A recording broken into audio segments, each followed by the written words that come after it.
किसका। जय गुरुदेव।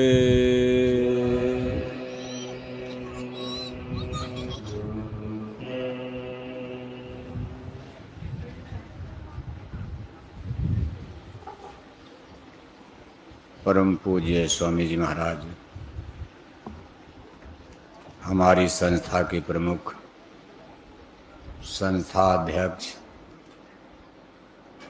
वक्त के सतगुरु पूज्य हुजूर महाराज जी,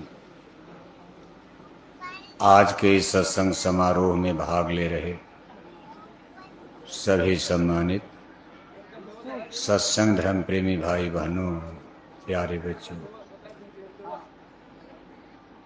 आज आपके इस आश्रम की पवित्र पावन भूमि पर निकट बदलापुर बाजार, जिला जौनपुर, उत्तर प्रदेश, जय गुरुदेव धर्म प्रचारक संस्था मथुरा की तरफ से धर्म और अध्यात्म का शाश्वत सनातन संदेश होने जा रहा है, जिसकी आज हम सभी इंसानों को, सभी कौम जाति मजहब धर्म के लोगों को, सभी औरत मर्द बच्चे बच्चियों को सुनने, समझने, जानने और मानने की बहुत बड़ी आवश्यकता। आज संसार का भविष्य यानी फ्यूचर, जो समझदार लोग हैं, बुद्धिमान लोग हैं, वो अनुभव कर रहे हैं कि खतरे में पड़ा हुआ है। जिनके पास सूझबूझ कम है, कम दूरदर्शी हैं, केवल अपने घर परिवार तक, रोटी कपड़ा मकान तक अपने जीवन को ब्रीफ कर लिया, सीमित कर लिया। वो तो रुपए पैसे धन दौलत कार मोटर बनाने में लगे हैं, लेकिन समझदार दूरदर्शी लोगों ने भविष्य का अंदाजा और अनुमान लगा लिया है। उन लोगों को काफी चिंता हो रही है कि संसार के सामने जो संकट खड़ा होने जा रहा, ये सारे संसार में प्रलय की स्थिति ला सकता। हमारे परम पूज्य स्वामी जी महाराज ने इसको 50 बरस पहले, जिस समय हमारा देश आजाद हुआ, लोग आजादी का जश्न और खुशी मना रहे थे, लेकिन गुरु महाराज ने संकेत करना शुरू कर दिया कि खुशी मनाने का समय नहीं है। ठीक है, थोड़ी बहुत खुशी थी, भाई अंग्रेज जा रहे हैं, हमारा देश फ्री विल फ्रीडम आज़ादी को प्राप्त कर रहा, लेकिन महापुरुष त्रिकालदर्शी, हम आप तो बुद्धि से थोड़ा बहुत सोचते हैं, उससे कुछ निचोड़ निकालते हैं, समय भविष्य फ्यूचर। ज्योतिष विज्ञान वाले ग्रह और नक्षत्रों की गति देखकर कुछ अनुमान लगाते हैं। बड़े बड़े फिलासफर और दार्शनिक, बड़े बड़े इंटेलेक्चुअल पर्सन अपनी बुद्धि से भी इसके बारे में कुछ सोचते हैं, और कभी कभी उनका भी निर्णय सही हो जाता और कभी कभी गलत भी हो जाता। लेकिन संत महापुरुष जो स्पिरिचुअल पावर होते, जो इस संसार में विशेष दर्जात के, अब इंसान तो उनको नहीं कहा जा सकता, लेकिन वो इंसान ही के बीच में होते, मनुष्यों के बीच में, लेकिन उनका दर्जात, उनकी कोटि बिल्कुल अलग होती है। उनको नर रूप नारायण कृपा सिंधु नर रूप हरि, नर रूप नारायण और दया सिंधु दया के सागर, उस संसार की स्थिति को त्रिकाल नेत्र से देखते हैं, फ्यूचर को, जैसे हम आप अपनी आंख से देख रहे हैं। अब जब आंखों से देखा जा रहा, तो किसी से पूछने की क्या जरूरत है। मान लो कोई आदमी सूरदास है, उसके पास आंख नहीं तो हाथ से टटोलेगा, अनुमान लगाएगा, अंदाजा लगाएगा। अंदाजा अनुमान में गलती हो सकती है, कहीं गड्ढे में जा सकता है, कुछ सही भी हो सकता है, उसका अनुमान कुछ गलत भी हो सकता है। लेकिन आंखों देखी चीज, इसलिए महापुरुष कहते भाई तुम कहते कागज की लेखी, हम कहते आंखों की देखी। हमारे परम पूज्य स्वामी जी महाराज ने ऐसे समय में जन्म लिया, अवतार लिया जब संसार पर भी कोई बड़ा संकट तो नहीं, लेकिन संकट के आसार नजर आने लगे थे। लेकिन ये अनुभव केवल त्रिकालदर्शी संतों महात्माओं को हो रहा था, इसलिए गुरु महाराज की बात पर जनता ने बहुत ध्यान नहीं दिया। 1970 का दशक आते आते 1970, 71, 72 आते आते जनता में कुछ इस चीज का अनुभव होने लगा। तब गुरु महाराज अपना स्पिरिचुअल रिवॉल्यूशन, गुरु महाराज ने उसी समय लोगों को आने वाले खतरनाक समय से आगाह करना शुरू कर दिया। विरोध भी हुआ, कुछ लोगों ने सपोर्ट भी किया, ज़्यादा लोगों ने विरोध भी किया, और ये प्रक्रिया लगातार आज तक चल रही है। गुरु महाराज कहते थे भाई भविष्य तो अंधकारमय है, अच्छा समय नहीं, समय आगे खराब आ रहा। गुरु महाराज समझाते थे भाई इसका मानक क्या है, कारण रीजन क्या है। कहा लोगों ने सनातन धर्म को त्यागना शुरू कर दिया। लोग कहते थे महाराज सनातन धर्म तो हम मान ही रहे हैं। कोई कहता था हिंदू धर्म सनातन धर्म है, मंदिर देवालय शिवालय गंगा जमुना तीर्थ मूर्त हमारे बाप दादे पहले से मानते आ रहे, हम भी वही कर रहे हैं। धर्म कहाँ खराब हो रहा, धर्म की जड़ तो हिल नहीं रही है। लेकिन गुरु महाराज ने कहा नहीं, सनातन धर्म खतरे में जा रहा। गुरु महाराज जिसको सनातन धर्म कहते थे वह वेजिटेरियन लाइफ सिस्टम यानी शाकाहारी धर्म।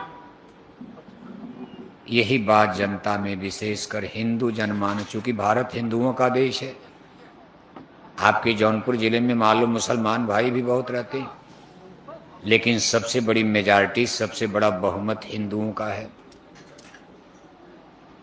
चूंकि हिंदू भी मांसाहारी की तरफ बढ़ रहे थे, देश में जगह जगह मुर्गी पालन, मछली पालन, सूअर पालन खोलने की सरकारी योजना 70 के दशक में बन गई। शराब की दुकानें सरकार के हाथ में आ गई। सरकार ने खुद इस जिम्मेदारी को लिया, कभी हम इतनी शराब की दुकान खोलेंगे कि इसके लिए इनको दिक्कत न पड़े, दूध भले न मिले लेकिन आधी रात को भी शराब। ये 1970 का दशक था। गुरु महाराज ने कहा यही तो सनातन धर्म के लिए खतरा है। ये सनातन धर्म नहीं है कि मंदिर में टन टन घंटी घंटा बजाए जा रहे, हरे रामा हरे कृष्णा कीर्तन गाए जा रहे, पूरे माथे भर चंदन तिलक टीका लगाए जा रहे, अखंड रामायण पढ़े जा रहे, गंगा गोदावरी महाकुंभ नहाए जा रहे, और 1-1 किलो मछली खाए जा रहे, 10-10 बोतल शराब पिए जा रहे, 1-1 किलो अंडा खाए जा रहे। कहा ये सनातन नहीं है। गंगा में जाना बुरा नहीं है, गंगा में नहाना, मंदिर देवालय शिवालय में जाना, चंदन तिलक टीका लगाना, दशहरा मनाओ, दिवाली मनाओ, कौन मना करता। गुरु महाराज ने इस पर लोगों का ध्यान आकृष्ट किया कि सब धर्म के बाद ये हिंदू लोग मछली अंडा खाते, मुसलमान। बात तो सबके लिए थी, लेकिन मुसलमानों को समझाना थोड़ा कठिन। और आज सन 2026 में भी ये वेजिटेरियन लाइफ सिस्टम, सनातन धर्म, शाकाहारी धर्म का संदेश मुसलमानों को सुनाने में भी कोई बहुत लाभ नहीं है।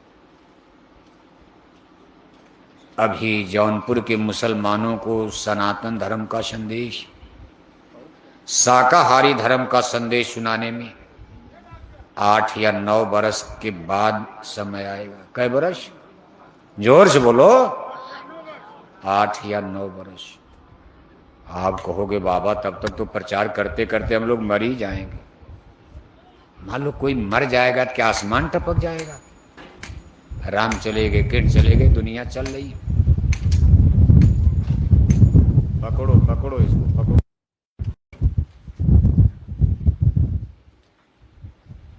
चलो आधी नहीं, बाउंडर है, चला जाएगा अभी। राष्ट्रपिता महात्मा गांधी, बड़े बड़े लोग चले गए, दुनिया चल रही है। हमारे लाखों सत्संगी प्रचार करते करते हमसे आपसे ज्यादा प्रचार करते थे, पूरा जीवन न्यौछावर कर दिया। जय गुरुदेव मिशन का प्रचार को यहाँ से सन 1952 से चल रहा।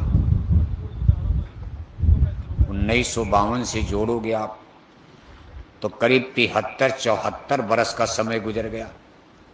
जय गुरुदेव मिशन की एक पीढ़ी तो खत्म हो गई और हमारे लाखों लाख सत्संगी भाई बहन प्रचार करते करते मर चुके हैं, मौत को प्राप्त हो गए। लेकिन जौनपुर में जय गुरुदेव मिशन के प्रचार में कोई कमी आई? कोई कमी आई? प्रचार तो उसी तरह फिर चल रहा है। मान लो हम लोग भी कल मर जाएं, अब विशेषकर बोरा वाले तो बुढ़ा हो ही गए हैं सब, 60 साल। 43 साल तो बोरा पहनते हो गया हम लोगों को। 14-15 मई 1983 को हम लोगों ने बोरा पहना। देखो खंभा पकड़े रहना है लोहे वाला। गुरु महाराज ने एक ही बार एक ही खेप बोरे वालों की तैयार की, दोबारा बोरा नहीं पहनाया। मान लो अगर उसमें किसी की उम्र सन 1983 में 15 बरस, 16 बरस, 20 बरस, तमाम बच्चे स्कूलों में पढ़ रहे थे। जैसे आपके जिले में देखो ये तमाम लोग टाट वाले हैं। आज के 43 साल पहले इनकी उम्र क्या रही होगी? सब स्कूलों में लोग पढ़ रहे थे। आपके जिला गज बाबू ऋषिदेव श्रीवास्तव भी स्कूल में ही थे तब, जिस दिन ये बोरा पहनाया गया। और आज प्रचार करते करते सन 2026 आ गया तो बहुत से बोरे वाले जौनपुर में मर भी गए और जो बोरे वाले बच्चे हैं सब करीब करीब बुढ़े हो चुके हैं। किसी की आंख नहीं दिखाई दे, चश्मा लगा रहे हैं। कोई कान का बहरा हो गया, सुन ही नहीं रहा है। किसी को गठिया पकड़ लिया, किसी को शुगर पकड़ लिया, सब बोरे वाले बेचारे। अब वो किसी काम के बहुत नजर नहीं आते हैं और कितने मर भी गए। लेकिन जय गुरुदेव मिशन का ये प्रचार जौनपुर में कम होता नजर नहीं आ रहा। ये काम नहीं इंसान का, ये काम है सनातन धर्म। किसी के दादा ने नहीं बनाया, इसको स्वयं उस क्रिएटर ने, करतार ने, जिसने सूरज चांद बनाया, उस ऑल माइटी सुपर पावर सर्वशक्तिमान परमेश्वर ने सनातन धर्म को तैयार किया। इसका खाका नक्शा, इसका फंडामेंटल प्रिंसिपल। इसलिए जब इस पर समस्या आएगी तो परमात्मा खुद इसके लिए तैयार हो जाते हैं। बाकी और धर्म आप बनाओ बिगाड़ो, ये सब आदमी ने बनाया है। लोग कहते भाई हमारे वंश के लोगों ने बनाया, हमारी जाति का धर्म है। इसी तरह तो धर्म गैंगवार टुकड़े टुकड़े हो गया। किसी जाति में किसी महापुरुष ने जन्म लिया, अब उन्होंने तो सुनाया सनातन धर्म की बात। उनके मरने के बाद उनकी जात बिरादरी वालों ने उनकी मूर्ति बना लिया, उनका एक मठ बना लिया, मंदिर बना लिया, बस दान दक्षिणा के चक्कर में। अब उनके नाम पर एक पंथ ही चला दिया और कहा भाई ये हमारे दादा का पंथ है, ये हमारी बिरादरी का पंथ है। बस इसी तरह से रिलीजियस सिस्टम गैंग और टुकड़े में बंटना शुरू किया। परमात्मा ने क्या किया? परमात्मा ने हम इंसानों को दुनिया में जन्म दिया। जैसे पहले वर्जिन ऑफ यूनिवर्स, उन्होंने ब्रह्मांड की रचना किया। अब ब्रह्मांड कितना बड़ा है, विज्ञान हैरान है ये ब्रह्मांड तो फैलता जा रहा। पहले सोचते थे वैज्ञानिक लोग कि ब्रह्मांड ऐसे है, नीचे बड़ा है, ऊपर ऐसे होगा, हम बुनियाद पर पहुंच करके इसका पता, एंड पॉइंट पता लगा लेंगे। लेकिन अब वैज्ञानिकों का दिमाग चकरा रहा, कुछ जैसे जैसे ऊपर जा रहे हैं ब्रह्मांड ऐसा होता जा रहा। अब ये कहां तक जाएगा? विज्ञान इस चीज को अब इन्फिनिटी, विज्ञान ने भी कह दिया कि ब्रह्मांड तो इन्फिनिटी माने अनंत है। रामायण में बात तो पहले आ गई, हरि अनंत, हरि कथा अनंता। ब्रह्मांड ही अनंत नहीं, ब्रह्मांड को बनाने वाला भी अनंत है। खैर, ब्रह्मांड को बनाने वाले को विज्ञान अभी नहीं मान रहा, लेकिन ब्रह्मांड को मान रहा है और कहा अनंत है। इस ब्रह्मांड को बनाने के बाद उसी परमेश्वर ने इस ब्रह्मांड के कोने में वर्जिन ऑफ एर्थ हमारी धरती माता को बना दिया। धरती माता को बनाने के बाद हवा हवा की सब व्यवस्था करके, क्योंकि हमारे आपके लिए सबसे जरूरी हवा थी, इसलिए सबसे पहले उन्होंने यहाँ हवा बनाया। जब हम लोग अभी यहाँ नहीं आए थे तो हम लोगों को अंडी लोक में अलग अलग 3 स्टेशन पर रोक दिया गया था, एक ब्रह्मपुरी, एक विष्णुपुरी, एक शिवपुरी में। यहाँ कुछ दिन हमको आपको रोका गया था। हमारे आपके ऊपर एक कलर दिया जा रहा था गुणों का, सतोगुण, रजोगुण, तमोगुण। अभी से देखो आत्माओं में भी सब आत्मा है, अभी मनुष्य नहीं आत्मा है, लेकिन आत्माओं में डिवीजन और डिवाइडेशन हो गया। सतोगुण, रजोगुण, तमोगुण ने आत्माओं में 3 भाग कर दिया। फिर जब मानुष देह बनाई, इनमें जीवन को बैठाई। जब ये अंडी लोक में आत्माएं थी, इनका काम गंध यानी सुगंध से चल जाता था। भोजन इनका क्या था? डाइट, चटनी चोखा अचार नहीं कि कचौड़ी पकौड़ी जलेबी समोसा, ये नहीं। अब यहां तक देखो स्थिति बिल्कुल भाई, ये गंध, नाक से सूंघ लिया, पेट भर गया, नाक से भोजन। कहा तब उनके पास मुंह नहीं? कहा मुंह तो था, लेकिन मुंह केवल बोलने के काम, भोजन के लिए नहीं। यहां तो हमारा आपका मुंह अब 2 काम कर रहा, एक बोलने का काम और दूसरा कचौड़ी पकौड़ी जलेबी समोसा भी किसी से खाना है। और जब सामने जलेबी कचौड़ी है, कभी बोलो मत, तो खाने दो, पहले भाषण बंद रखो, पहले जलेबी गरम गरम खाने दो। जब खाओ करके टाइट हो गए तब लेक्चर शुरू करते हो, मारो फटाफट, तब वाणी निकलेगी। लेकिन अंडी लोक में स्थिति अलग थी। वहां आत्माओं का भोजन नाक से सुगंध, और उसके जगह जगह झील समुंदर सागर भरे हैं। नहीं कुछ के लिए कोई खेती होती करके और ला करके नौकरी चाकरी कमाई करके अपने घर में 2-4 बोतल सीसी इत्र गुलाल की रखना कि सूंघा जाएगा, ना ना। जिधर जाओ गंध बह रही, जैसी हवा चल रही। अब इस हवा में तो धूल और मिट्टी है, लेकिन अंडी लोक में जो हवाएं चलती हैं उसमें गंध ही गंध बहती, हर जगह पेट भर गया। और गंध का कोई मल मूत्र नहीं बनता था। ये भी एक आश्चर्यजनक चीज है। वैसे विश्वास, आज के भौतिकवादियों को, पढ़े लिखे लोगों को ये थियरी समझाई जाए। जिन्होंने लैमार्क और डार्विन को जूलॉजी बॉटनी में पढ़ लिया, जिन्होंने फिजिक्स पढ़ा, केमिस्ट्री पढ़ा, जूलॉजी बॉटनी पढ़ा, अब आप पढ़े लिखे लोगों को जरा सुनाओ सत्संग आत्मा परमात्मा। आपके गांव में घर में ही सुनाओ। आपके बेटे बेटी थोड़ा यूनिवर्सिटी में गए, हिंदी अंग्रेजी पढ़ लिए, और पढ़ने के बाद मान लो नौकरी नहीं मिली, तब तक तो थोड़ा सुने कि भाई दया कर दो महाराज। अब उनको दया क्या करना है? सत्संग से नहीं मतलब, अरे महाराज दया करवा दे, हमको भी नौकरी मिल जाए, हम भी आपके गुरु जी के पास चलेंगे, क्योंकि नौकरी नहीं मिल रही, डिग्री उग्री पूरी है। लेकिन ज्यों ही नौकरी पाई और पता चला 1-2 लाख तनख्वाह मिलने लगी, तब उनसे कहो सत्संग, अरे सत्संग वत्संग बेकार है, अब हम जा रहे हैं, हमको जमीन जौनपुर में रजिस्ट्री करवानी है, पैसा आ गया। कहा गांव की जमीन वमीन खत्म, गांव में अब नहीं रहेंगे, गांव बड़ा गड़बड़ सड़बड़ है, गांव का वातावरण माहौल ठीक नहीं, गांव बढ़िया बिजली, बढ़िया दवाई, पढ़ाई, बच्चों को पढ़ाना लिखाना है, हम जौनपुर में जाके शिफ्ट होना चाहते। जमीन खरीद लिया, कोठी बन गई, 50 लाख की कार हो गई। अब उनसे आप जरा जाकर के धर्म कर्म आत्मा परमात्मा की बात करो। अब उनकी बुद्धि देखो उलट गई, इतनी घमंड की वो भाषा बोलते हैं। इस कलयुग का हाल देखो, इतना अहंकार में बात करेंगे, मालूम पड़ेगा कि भगवान को उनके दादा ने ही बनाया होगा।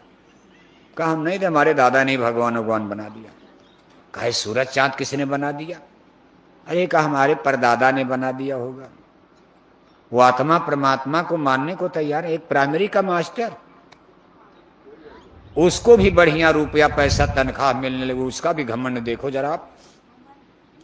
और घमंड तो यहां तक पहुंच गया कि जिसकी कोई हैसियत नहीं, दिन भर ठेला घींचता है जौनपुर में, बदलापुर में, किसी तरह बाल बच्चों का गुजर करता है। शाम को 2 बोतल शराब पिया, बदलापुर के चौराहे पर खड़े होकर गांधी महात्मा को गाली, भगवान राम को गाली, भगवान कृष्ण को गाली।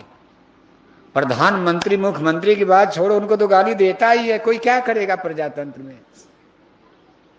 भगवान राम कहा रामायण जला दो, खत्म करो सब खेल, ये गीता उता धर्म कर्म सब बकवास है। ये हमारे डेवलप और विकास के लिए धर्म जो है रेजिस्टेंस, प्रतिरोध है, ये बाधा बना हुआ है। अब आप इनके बीच में आपको सनातन धर्म का संदेश सुनाना, रोज आपका इनसे पाला पड़ रहा, ये तो हुआ उस वर्ग की बात जो आत्मा परमात्मा को छोड़ करके धीरे धीरे नास्तिकता की तरफ बढ़ रहे हैं।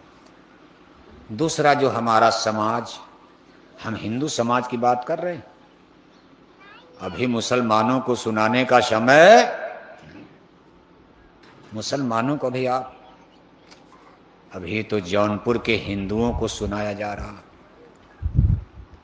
जो नास्तिकता की तरफ भाग रहे, ईश्वर भगवान देवी देवता का विश्वास जिन्होंने खत्म कर दिया, आत्मा परमात्मा को मानने को तैयार नहीं है, उनको कौन सा सत्संग? सर सत्संग का मतलब तो आत्मा परमात्मा तो सुनाया जाएगा। वो कहते भाई हम आत्मा परमात्मा मानते ही नहीं है। वो कहते हैं गॉड इज नथिंग, इस ब्रह्मांड में भगवान नाम की कोई चीज ही नहीं है। जिसका ये थ्योरी और सिद्धांत हो, उनके बीच में शाकाहारी धर्म का प्रचार। वो कहते हैं मछली में विटामिन डी है, अंडा में विटामिन सी है, मछली अंडा खाओगे ब्रेन माइंड तीक्ष्ण होगा, तेज होगा, high school first class pass हो जाओगे जो मछली अंडा खाएगा। गप नहीं बोल रहे, ये विज्ञान की थियरी है, पढ़ाया जा रहा है लोगों को। शाकाहारी रहोगे नहीं, मछली अंडे से दिमाग तीक्ष्ण होता, फुर्त शरीर में स्टेमिना पावर बढ़ती है, शरीर को भी ताकत देता है, तो ब्रेन माइंड दिमाग को भी ताकत देता। अगर बढ़िया इंजीनियर डॉक्टर बनना है तो मछली अंडा, 2 अंडा रोज नाश्ता करो। सरकार इसीलिए बच्चों को, तमाम सरकारों ने स्कूलों में मिड डे मील, दोपहर के भोजन में बच्चों को अंडा देना सरकारों ने शुरू कर दिया भारत के स्कूलों में। उत्तर प्रदेश सरकार भी मन बना रही, माननीय योगी साहब की सरकार है, हो सकता है इस पर वो विचार करें, क्योंकि माननीय योगी साहब प्योर वेजिटेरियन लाइफ सिस्टम, हम तो माननीय योगी साहब से कभी मिले नहीं हैं, लेकिन उनके बारे में हमारे पड़ोस में आजमगढ़ के बगल में गोरखपुर ही रहते हैं, बहुत सुन के अगल बगल के लोग मिलते, कहते भाई वो लहसुन प्याज का भी इस्तेमाल नहीं करते। ऐसा साधु सन्यासी आदमी अपने राज में हिंदू बच्चों को अंडा खाने की इजाजत नहीं दे सकता। और अगर उन्होंने ये इजाजत दे दिया तो समझ लो धरती पर प्रलय बहुत जल्दी आने वाली है, ये संकेत होगा। अगर माननीय योगी साहब की सरकार ने सरकारी स्कूलों में अंडा खाने की, अंडा बांटने की इजाजत दे दिया तो समझ लो धर्म कर्म बचने वाला नहीं। ये सोने की लंका अब जलकर भस्म हो जाएगी। तो कुल मिलाकर की स्थिति परिस्थिति देखो आप, हिंदू लोगों का संस्कार देखो, हिंदू लोगों का धर्म कर्म देखो। ज्यादा तो नास्तिक पढ़े लेकिन नास्तिक होते जा रहे। वो सत्संग उत्संग रामायण गीता को तो मजाक समझ, उनकी फिजिक्स, उनकी chemistry, zoology, botany, geography, history. वो मुगलों का इतिहास पढ़ेंगे, अंग्रेजों की कहानी पढ़ेंगे, लेकिन राम और कृष्ण को तो मजाक समझ रहे हैं। भारत का सबसे शानदार इतिहास, सबसे स्वर्णिम पन्ना, ancient history of the India, Bharat के प्राचीन इतिहास का सबसे सुनहला पन्ना प्रभु श्री रामचंद्र जय का ही सामने आता। भगवान कृष्ण का तो लाखों बरस बाद आया है, बल्कि भारत ही नहीं ancient history of the world, सारे संसार के इतिहास में इतने पहले, लाखों बरस पहले ऐसा कोई पुरुष अभी धरती पर नहीं मिलता। अगर रहे भी तो इतिहास कोई जिक्र, लेकिन राम का इतिहास जग जाहिर है, सबसे चमकदार चटकीला पन्ना है, जनता उनको जानती है, मानती। उनका जरा इतिहास देखो आप, उनकी दिनचर्या देखो, उनका चरित्र और व्यक्तित्व देखो। जिस समय लंदन अमेरिका का जन्म नहीं हुआ है, केव्स एज, वो लोग गुफाओं में जीवन बिता रहे हैं, जैसे आदिवासी कुल भी, जंगल में वनवासी लोग जैसे पेड़ के पत्ते पहनकर गुफाओं में रहते हैं। यूरोप और अमेरिका के लोग केव्स लाइफ, गुफाओं में रह करके जीवन, घर बनाना नहीं आ रहा, पानी बरसने लगा गुफा में घुस गए। भोजन वोजन खेती करना आता नहीं, पेड़ के फल खाकर, नहीं तो जानवर मार करके कच्चे मांस खा, आग भी नहीं जानते। ऐसे समय में भारत में एक स्टेट, अयोध्या में राज्य कायम हो चुका, family system, social system, religious system, political system. Bharat को विश्वगुरु ऐसे नहीं कहा जाता। ये तो भारत के इतिहास को अंग्रेजों ने चुरा लिया और कहा नहीं नहीं ये लोग विदेशी थे, यहाँ से वहाँ से, ऐसा बड़ांग बड़ांग बोलते रहते। हमारे भारत के विद्वानों ने भी उसी को स्वीकार कर लिया, अंग्रेजों का इतिहास लिखा हुआ, वही हमारे बच्चों को स्कूल कॉलेज में पढ़ने के लिए इन्होंने भेज दिया। ये तो भारत का लाखों बरस पुराना इतिहास, और ऐसे पुरुष भारत में जन्म ले रहे। उनका बचपन जरा देखो, जब दुनिया के लोग एक परिवार बनाना नहीं जान रहे हैं, भारत में एक पुरुष जन्म ले रहा है।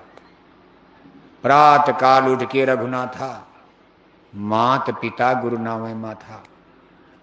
सबसे पहले सुबह उठकर माता पिता गुरु को प्रणाम कर रहे हैं। भारत में परिवार बन चुका है, फैमिली सिस्टम, और उस परिवार का आदर्श जरा देखो आप, कि सबसे पहले सुबह उठकर न टट्टी न पेशाब दातर, पहले माता पिता को प्रणाम, इसके बाद अपने गुरुओं को अंतर प्रणाम। अब गुरु तो रोज घर में मिलेंगे नहीं, लेकिन आंख बंद करके यहीं से प्रणाम कर लिया। माता पिता तो मान लो घर में मिल गए, प्रणाम हो जाएगा। गुरु लोग अपने अपने आश्रम पर हैं, लेकिन यहीं से उनको भी प्रणाम, नतमस्तक हो गए। जैसे आप जय गुरुदेव बोलकर गुरु महाराज का ध्यान कर लेते हो। उस प्रभु श्री रामचंद्र जी के चरित्र को देखो आप, लाखों बरस पहले इतना शानदार चरित्र है। एक चचेरी माता के कहने पर अयोध्या का राज छोड़कर जंगल जा रहे हैं, और आप उस समाज को पिछड़ा मानते हो, और आज अपने समाज को आप बहुत आगे मान रहे हो। लंदन अमेरिका के लोग, उसी की नकल हम लोग भी तो कर रहे हैं। आज बूढ़े माँ बाप को वृद्धाश्रम में भेजा जा रहा। जैसे गाय जब तक दूध दे रही, गाय हमारी माता है, गाय ने दूध देना बंद करे, रात में आपने ले जाकर गाड़ी में डाल करके गाय माता को गोमती नदी के किनारे जंगल में फेंक दिया।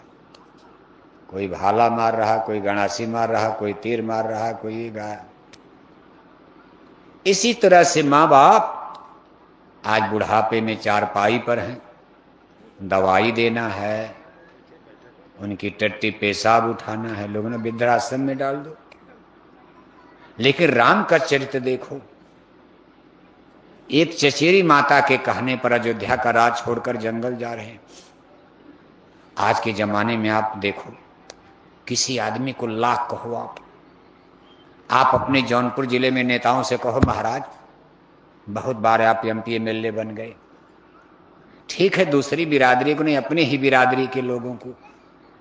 अब आप पीछे हट जाए, आपके पास कार हो गई, आपके पास बड़े बड़े मकान हो गए, घर हो गया, गरीबी चली गई, बैंक में करोड़ों रुपया जमा। अब आप चुनाव मत लड़िए अपनी ही पार्टी से, अपने ही जात बिरादरी के किसी और गरीब आदमी को मौका देकर एमपी एमएलए बनवा दीजिए, उस बेचारे की भी गरीबी चली जाएगी। तो जौनपुर के एमपी एमएलए क्या कहेंगे, ना बाबा ना ना ना, ना। हम जब तक जिंदा रहेंगे बदलापुर में चुनाव हम ही लड़ेंगे, और हमारे मरने के बाद मेरे बहू बेटे चुनाव लड़ेंगे, कोई दूसरा तीसरा नहीं लड़ने दिया जाएगा। ये नेता लीडर आप राम पर कमेंट करते हो, इनको विचार करना चाहिए। कोई राम बन जाएगा गाली देने से? अयोध्या का राज उनका है, सारी जनता सपोर्ट में है, कानूनी दृष्टि से भी अधिकार है। राजा दशरथ के सबसे बड़े राजकुमार हैं, राजा का बड़ा लड़का ही राजा बनता था। राम चारों भाइयों में बड़े हैं, लेकिन ना, सब कुछ उनके पक्ष में है। बाद में भरत, जिनके लिए कैकेयी ने राज मांगा, वो भी उन्हीं के पक्ष में आ गए। फिर भी राम ने कहा नहीं। बाद में राजा दशरथ की मौत हो गई तो कैकेयी भी पक्ष में आ रहे, कहा गलती हो गई भाई माफी कर दो। कहा ना, मैंने जो वचन दे दिया मां को पक्का है। और अयोध्या का राजपाट छोड़ करके जंगल की तरफ चल दिए। इतना बड़ा सेक्रीफाइस और त्याग जो करेगा उसी को भगवान कहा जाता है। भगवान कोई भाषण से होता है? त्याग, सेक्रीफाइस। उन्होंने कभी नहीं कहा कि मैं भगवान हूं, लेकिन जमाने ने कहा भाई इतना बड़ा काम बिना भगवान की, इतना बड़ा त्याग कौन कर पाएगा दादा। आदमी 2 फुट जमीन भाई के लिए नहीं छोड़ पाता। लाठी चल रही, डंडे चल रहे, गोली चलती है, एक भाई का सर फूट रहा है, एक भाई जेल में जा रहा, दोनों जेल में, और उन्होंने अयोध्या का इतना बड़ा राज गेंदे की तरह ठोकर मार दिया। और उससे भी ऊंची बात आप देखो, राम जंगल जा रहे हैं, सभी राजाओं को पता है कि अयोध्या के राजकुमार हैं, किसी के महल में जाते सब लोग स्वागत करते। अभी तो राजकुमार है ही हैं, कोई भिखारी तो ये नहीं भाई जंगल 14 बरस के बाद फिर अगर जिंदा रह गए तो अयोध्या जाएंगे। सबको पता था 14 बरस के बाद। लेकिन भगवान राम किसी यहां से लेकर लंका तक जा रहे हैं, किसी राजा के महल में नहीं गए। और भगवान राम के पूरे जीवन काल में किसी स्टेट, किसी राजा का इतिहास नहीं जुड़ा हुआ। सबसे पहले श्रृंगवेरपुर, प्रयागराज जाते, इलाहाबाद गंगा के किनारे पहली फ्रेंडशिप, पहली दोस्ती उनकी निषाद राज केवट से हो रही है। बताओ आप, केवट के सामने चटाई पर बैठ कर जंगल में, और कहा भाई आप हमारे पक्के दोस्त हो, हम याद रखेंगे, आप भी हमको याद रखना, हम भी याद रखेंगे। आगे जाते हैं भीलनी शिवरी, भीलनी शिवरी का जूठा बेर खा रहे। हनुमान, अंगद, जामवंत, सुग्रीव, कोल, भील, छोटे छोटे गरीब आदमी उन्हीं को अपने साथ लगा रहे। और फिर लंका की तरफ चढ़ गए। लंका में लड़ाई खड़ी हो गई। भरत ने सूचना दिया कि भैया अयोध्या की फौज तो यहीं रह गई, जिनको अयोध्या के खजाने से तनख्वाह दी जाती है, अगर आप कहो तो शत्रुघ्न को लेकर ये सारी फौज लेकर मैं लंका आ जाऊं, आपकी मदद हो जाए। भगवान राम ने कहा ना ना ना, तुम लोग वहीं रहो, मैंने अपनी फौज तैयार कर लिया। किसकी फौज तैयार हो गई? कोल भीलों की। कोल भील माने समाज का सबसे निचला वर्ग, सबसे गरीब किस्म के लोग, जिनको उत्तर भारत में आप मुसहर कहते हो। दक्षिण भारत में उसी तरह की जातियां, आदिवासी कुल भील। आज भी आप दक्षिण भारत में जाओगे, कर्नाटक जाओ, सतपुड़ा पहाड़ में आप, छत्तीसगढ़, झारखंड, आदिवासी कुल भील, उनके घर मकान देख करके आपको दया आ जाएगी। मतलब डेवलप तो बहुत हुआ है, लेकिन फिर भी आज वो कठिन परिस्थिति, जंगल पहाड़, उन्हीं छोटे छोटे गरीबों को अपनी सेना में भर्ती कर लिया। कहा कुछ नहीं, हम एक मंत्र बता रहे हैं, इसी मंत्र को लेकर के छोड़ देना, मिसाइल बन जाएगी। विश्वास नहीं होता था। अनगढ़ सेना है, ट्रेंड नहीं, मलट्टी है। उन्हीं को लेकर के कहा लकड़ी कंकड़ पत्थर उठाओ, बस एक मंत्र बोलना, बोलना जय श्री राम, और फेंक देना लंका पर, मिसाइल की तरह, बम की तरह काम करेगा। और करके दिखा दिया। ये भारत का साइंस ऑफ सोल, सनातन धर्म की महिमा है। आज आप जय श्री राम बोलते रहो। एक चींटी भी उठने वाली है, दिन भर तो जय श्री राम चिल्ला रहे हो, लेकिन कुछ हो रहा क्यों? कि दिन भर राम राम, शाम को 200 ग्राम शराब पीते, अंडे खा रहे हो आप। लेकिन हनुमान, अंगद, जामन, सुग्रीव अंडा खाते थे, और भगवान राम का दिया हुआ मंत्र है। और बड़े बड़े लोग हिल गए थे उस समय। कहा रावण रथी बीरथ रघुवीरा, देख विभीषण भयो अधीरा, नाथ न रथ नहीं कछ पत्राना, कही भी जीता वीर बलवाना। विभीषण देखकर घबरा गए। बस एक राजपुरुष का नाम मिलता भगवान राम के जीवन काल में। राज परिवार से, राजवंश से एक पुरुष भगवान राम के गोल में आकर मिल गए थे, विभीषण। लंकापति राजा रावण के सगे भाई थे, वो भी इतनी मुसीबत के मारे थे, रावण ने मार मार करके भगा दिया था। तब रामादल में आ गए, उधर उनका गुजर ही नहीं था। बाकी पूरी रामादल वही है, एकदम भालू बानर। भालू बानर माने सींग पोंछ वाले ने, गरीब आदमी। विभीषण देखकर घबराते हैं कि रावण तो रथ पर है और आप जमीन पर खड़े हो, पैर में जूता चप्पल भी नहीं है। आप इस युद्ध को प्रभु कैसे जीत पाओगे? तो रावण जीत जाएंगे, और अगर रावण जीत गया तो हमारी बड़ी कुटाई पिटाई होगी। सबसे पहले तो हमको ही मारेगा कि रामादल में गए थे, हमको छोड़ करके रामादल में गए थे। भगवान राम ने कहा विश्वास करो, 100 रज धीरज मोरे रथ चाका। अरे विभीषण, मैं धर्म रूपी रथ पर सवार हूं, सनातन धर्म। ये धर्म नहीं, मछली अंडा वाला नहीं। अब धर्म की बात में यही तो लकीर खींची जा रही। मैं सनातन धर्म पर आरूढ़ हूं, सत्य धर्म पर। और इसी धर्म की रक्षा के लिए उन्होंने धरती पर जन्म लिया था। राम का जन्म राजपाट के लिए होता तो रावण को मारकर विभीषण को ही राजा बनाते, लेकिन ऐसा कहीं उन्होंने नहीं किया। रामायण उनके जन्म का कारण क्या बता रही?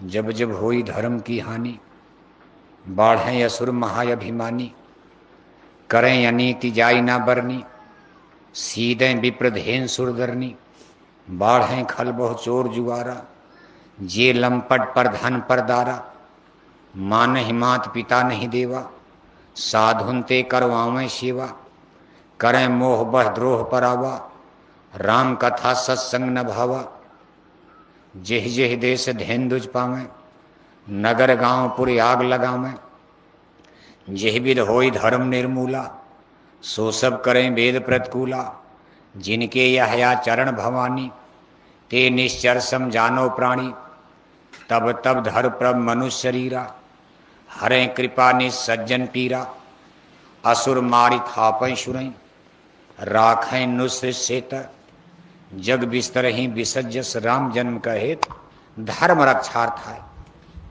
ये बात तो रामायण स्पष्ट करे कि उनका धर्म की रक्षा के लिए जन्म हुआ था। व्यापक ब्रह्म निरंजन, निर्गुण विगत विनोद, सुयज भक्ति प्रेम बस कौशल्या की को लाखों बरस पहले। आज की ये कहानी लाखों बरस हो गया। सरजू नदी के पावन तट पर अवधपुरी नगर है। राजा दशरथ कौशल्या की गोद में ब्रह्म निरंजन ने अवतार लिया। उसमें भगवान का नाम ही ब्रह्म निरंजन था। आज भी जोगी लोग गाते हैं, भजो रे मन अलख निरंजन नाम। ये राम नाम, कृष्ण नाम, अल्लाह खुदा है तो बाद में जुड़ेगा भी। जैसे कहीं सूरज के कई नाम होते गए, जैसे भाषा भाषा। लेकिन उस समय, जिस समय रामा अवतार हो रहा, अभी राम नाम भगवान की लिस्ट में नहीं था। अलख निरंजन, व्यापक ब्रह्म निरंजन। और ये नाम देखो आज भी, जिनको गुरु महाराज ने नाम दान दिया होगा, आपको याद होगा ब्रह्म निरंजन पुरुष का नाम। और क्यों जन्म लिया, कहा धर्म की रक्षा के लिए आ गए। उनका कोई और प्रयोजन, कोई लक्ष्य उद्देश्य नहीं था। और जिस समय ब्रह्म निरंजन का भगवान राम का अवतार हो रहा, उस समय धर्म का सबसे बड़ा दुश्मन कौन है? धर्म की नाव को कौन डुबा रहा है?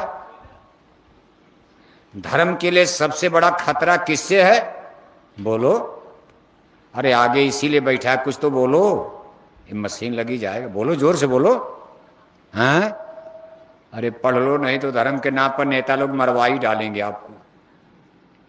अरे आप जौनपुर में दशमी दशहरा में किसका पुतला जलाते हो? ये नहीं बोल पा रहे हो? हैं? उस समय धर्म का सबसे बड़ा दुश्मन कौन बना हुआ है? भगवान राम ने रावण का काउंटर किया, उनकी सोने की लंका को मिट्टी में मिला दिया। कभी आप इस पर विचार करते हो कि राम और रावण में लड़ाई क्यों हो गई? आज धर्म का युद्ध होता है, समझ में आ रहा। हिंदू का मुसलमान से हो गया। इस समय देखो ईरान में, इजराइल यहूदी देश, ईरान शिया मुसलमान देश, अमेरिका ईसाई देश, इनका चल रहा झगड़ा। लेकिन राम और रावण की लड़ाई क्यों हो गई? राम भी वेद के ज्ञानी हैं, बल्कि वेद के निर्माता ही हैं, भगवान हैं। अब उनको क्या नहीं ज्ञान होगा? जिस समय रामा अवतार हुआ है, उस समय के सिस्टम को जरा समझो आप, रिलीजियस सिस्टम। धर्म के नाम पर कोई झगड़ा था ही नहीं, क्योंकि दुनिया में रिलीजियस सिस्टम, उस समय कितना धर्म था संसार में? देखो हमारी तरफ कितना धर्म था। रामावतार के समय धरती पर कै धर्म था? कै धर्म था? उस धर्म को क्या कहते थे? क्या कहते थे? वैदिक धर्म। वैदिक धर्म, वेदों का ज्ञान धरती पर उतर गया। इसी वेदों के ज्ञान पर आधारित धर्म को वैदिक धर्म कहा गया। सतयुग में उसी को सनातन कहा गया। और पीछे आप चलोगे काल के दायरे से बाहर निकलकर, तो सतलोक वाला ज्ञान वो अलग है। ये तो यहाँ का प्रपंच जरा देखो, काल भगवान का व्यापक ब्रह्म निरंजन। एक ही धर्म है, वैदिक धर्म। राम भी वेद को मान रहे, रावण भी वेद को मान रहे, लेकिन दोनों लोगों में युद्ध हुआ है। रावण कोई मुसलमान थे? हैं? रावण ईसाई थे? रावण यहूदी थे? रावण पादरी थे? उत्तम कुल पुलस्त कै नाती, शिव बिरंचि पूजय बहु भांति। वेद ज्ञान उत्तम कुल पाया, तापर रावण यशुर कहाया। एक ही धर्म है, फिर भी धर्म के लिए युद्ध होने जा रहा। एक धर्म को डुबा रहा, एक उसकी नाव को बचाने जा रहा। कभी आप इस पर विचार करते हो? क्यों रावण को धर्म का दुश्मन माना गया, और क्यों भगवान राम को धर्म का रक्षक माना गया? एक ब्राह्मण आज धर्म का दुश्मन बनने जा रहा। मान लो भगवान राम का जन्म तो क्षत्रिय वंश में हुआ, रघुकुल, और वो धर्म की रक्षा। अगर भगवान, उस समय तो खैर भगवान कोई नहीं जान लो, कर भाई राजा है, राजा राजा माने क्षत्रिय। प्रभु श्री रामचंद्र जी का धर्म शाकाहारी, और 4 वेद के पंडित राजा रावण का धर्म। रावण का धर्म समझ में आ रहा है ना? कखा गघा है अभी, कखा गघा कखा गघा, अभी ABCD है। अध्यात्मवाद इतना आसान है भजन वजन बनना। अब बन जाए गुरु महाराज की दया, निकल चलो सब ज्ञान हो जाएगा। बाकी तो ये दुनिया इतना सब बखेड़ा खड़ा हो गया। प्रभु श्री रामचंद्र जी का धर्म शाकाहारी और 4 वेद के पंडित राजा रावण का धर्म राम रावण का युद्ध इसी पर हो गया। रावण कहते थे महाराज ये भी धर्म ठीक, हम यही चलाएंगे। मंदिर में टन टन घंटी घंटा बजाए रहे, यज्ञ और हवन पूजा किए जा रहे, चंदन तिलक टीका लगाए जा रहे और 1-1 किलो मछली, 10-10 बोतल शराब और यज्ञ भी हो रहा। भगवान राम ने कहा ना ये धर्म मैं नहीं चलने दूंगा, ये सनातन धर्म मैंने नहीं बनाया है। मेरे सनातन धर्म का फंडामेंटल प्रिंसिपल है सत्य हिंसा परमो धर्म। भगवान ने सनातन धर्म बनाया इसलिए उसको मत मिटाओ। बाकी ये सब धर्म आपने मंदिर मस्जिद देवालय शिवालय आपका बनाया, ये मिटता रहेगा बनता रहेगा। जब इस पर चोट पड़ेगी तब भगवान नाराज होने लगते हैं, धरती पर प्रलय आती इसके लिए। और अंत में इस लड़ाई में कौन जीता? कौन जीत गया? जिसके पैर में जूता चप्पल वो गोल जीत गई। और जो मलट्टी सूट बूट टाई कोट में बंदूक राइफल लेकर खड़ी वो लोग हार गए। रावण दल हार गया, रामा दल जीतेगा भाई जीतेगा। शाकाहारी शाकाहारी इसको धर्म और अधर्म भी कहा जाता है ना। आप धर्म अधर्म, तो धर्म अधर्म का मतलब हिंदू लोग नहीं समझ पाते। जब शाकाहारी मांसाहारी कहोगे तब गड़बड़ हो जाएगा। तब ब्राह्मण ठाकुर यादव हरिजन सबके दिमाग में भाई ये क्या लकीर बना दिया। जय गुरुदेव मिशन वालों ने ये कौन लाइन खींचना शुरू कर दिया। शाकाहारी ब्राह्मण मांसाहारी ब्राह्मण, शाकाहारी ठाकुर मांसाहारी ठाकुर, शाकाहारी यादव मांसाहारी यादव, शाकाहारी कुर्मी कुशवाहा मांसाहारी कुर्मी कुशवाहा। ये लकीर बन रही है। ऐसा प्लेटफार्म जय गुरुदेव मिशन की ऐसी सड़क हमारे गुरु महाराज ने बनाकर तैयार किया कि आप किसी भी धर्म जाति में आपका जन्म हुआ है, आप शाकाहारी होकर इस गोल में इस सड़क पर आ जाओ। बाकी दुनिया की सारी सड़कें टूटने वाली, पुल टूटने वाला है, सड़कें टूट जाएंगी, जाओगे कहां? रास्ता बंद होने वाला। चाहे धर्म के रास्ते हो, चाहे जाति की सड़कें आपने बना दिया। अभी तक तो धर्म धर्म की बात थी, हिंदू मुसलमान हिंदू मुसलमान। अब इन दिनों आप देख रहे हो यादवों ने अपनी नारायणी सेना की घोषणा कर दिया। नारायणी सेना, नारायणी माने भगवान होता। भगवान श्री कृष्ण की द्वारिकापुरी की महाभारत के बाद जो यादव सेना थी उसको नारायणी सेना नाम दिया गया था। अब यादवों को पता नहीं, कहा भाई हमारे भगवान की सेना, हम लोग यादव लोग यही।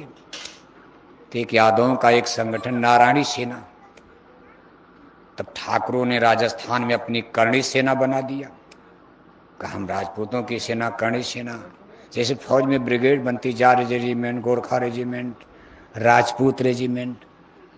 लेकिन वो बेचारे तो सीमा पर पाकिस्तान चीन से लड़ने के लिए, आप कौन रेजिमेंट बना रहे हो? तब तक ब्राह्मणों ने कहा हमारी सेना अलग रहेगी, भगवान परशुराम की सेना। ब्राह्मणों ने भगवान परशुराम के नाम पर अपनी परशुराम सेना बना दिया। अभी 2-3 दिन पहले भगवान परशुराम की जयंती पर आपने देखा हो हल्ला मचा। हम उस दिन बदलापुर से जा रहे थे, बहुत बड़ा झंडा डंडा के साथ, बहुत ज्यादा लोग वहां परशुराम भगवान की जयंती में। ये ब्राह्मणों की परशुराम सेना। तब का हरिजनों ने कहा कि हम क्यों पीछे रहें। उन्होंने बाबा साहब अम्बेडकर के नाम पर अपनी अम्बेडकर सेना बना लिया।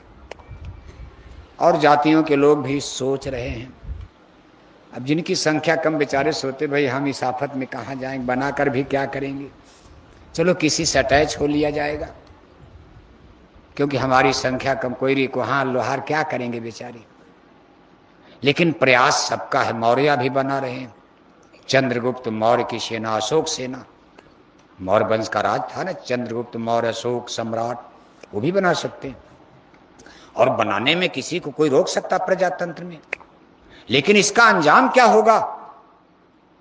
आप भारत में युद्ध, गृह युद्ध कराओगे, यादव से ठाकुर लड़ोगे, हरिजन से ब्राह्मण लड़ोगे, कुर्मी से कुशवाहा लड़ोगे। हमको लड़ना है पाकिस्तान और चीन से, भारत के दो बड़े बड़े दुश्मन परमाणु बम लेकर सीमा सरहद पर हमको आपको आंख दिखा रहे हैं, और हम जौनपुर में आपस में लड़कर मर जाएंगे। पाकिस्तान की सेना दिल्ली पर चढ़ जाएगी, बहन बेटियों को पकड़कर पाकिस्तान ले जाएंगे, कुछ को रानी बनाएंगे, कुछ को गुलाम नौकरानी बनाएंगे, बलात्कार होगा, व्यभिचार होगा, फिर हम लोग लड़ भिड़ कर भारत गुलाम हो जाएगा। इसलिए गृह युद्ध है, ये जातियों के धर्म के झंडे संघर्ष का कारण बनेंगे और हमको आपको गृह युद्ध की आग में झोंक देंगे। हमको आपको दुश्मन से लड़ना। इसलिए जय गुरुदेव मिशन ने जो सड़क गुरु महाराज ने बनाई, कब हमारी सड़क पर ब्राह्मण भी आ जाओ, ठाकुर भी आ जाओ, जय गुरुदेव मिशन की सड़क पर हरिजन भी आ जाओ, कोई छुआछूत नहीं, बस शाकाहारी होकर आओ, हम आपके चूल्हे की रोटी खाएंगे। आप हमारे मंदिर में चलो पूजा करो, आप पूजा करके निकलोगे, हम मंदिर की मूर्ति को धुलाएंगे, आपको हम विश्वास देते हैं। आप यहां जाते हो, आप पूजा करने जाओगे, मंदिर की मूर्ति धो ही जाती है, लोग कहते भाई ये तो अशूद्र जाति के छोटे हैं। लेकिन जय गुरुदेव मिशन की सड़क पर आप आओ, हरिजन आओ, भंगी आओ, कोई आओ, आप रोटी बनाओ, हम खाएंगे।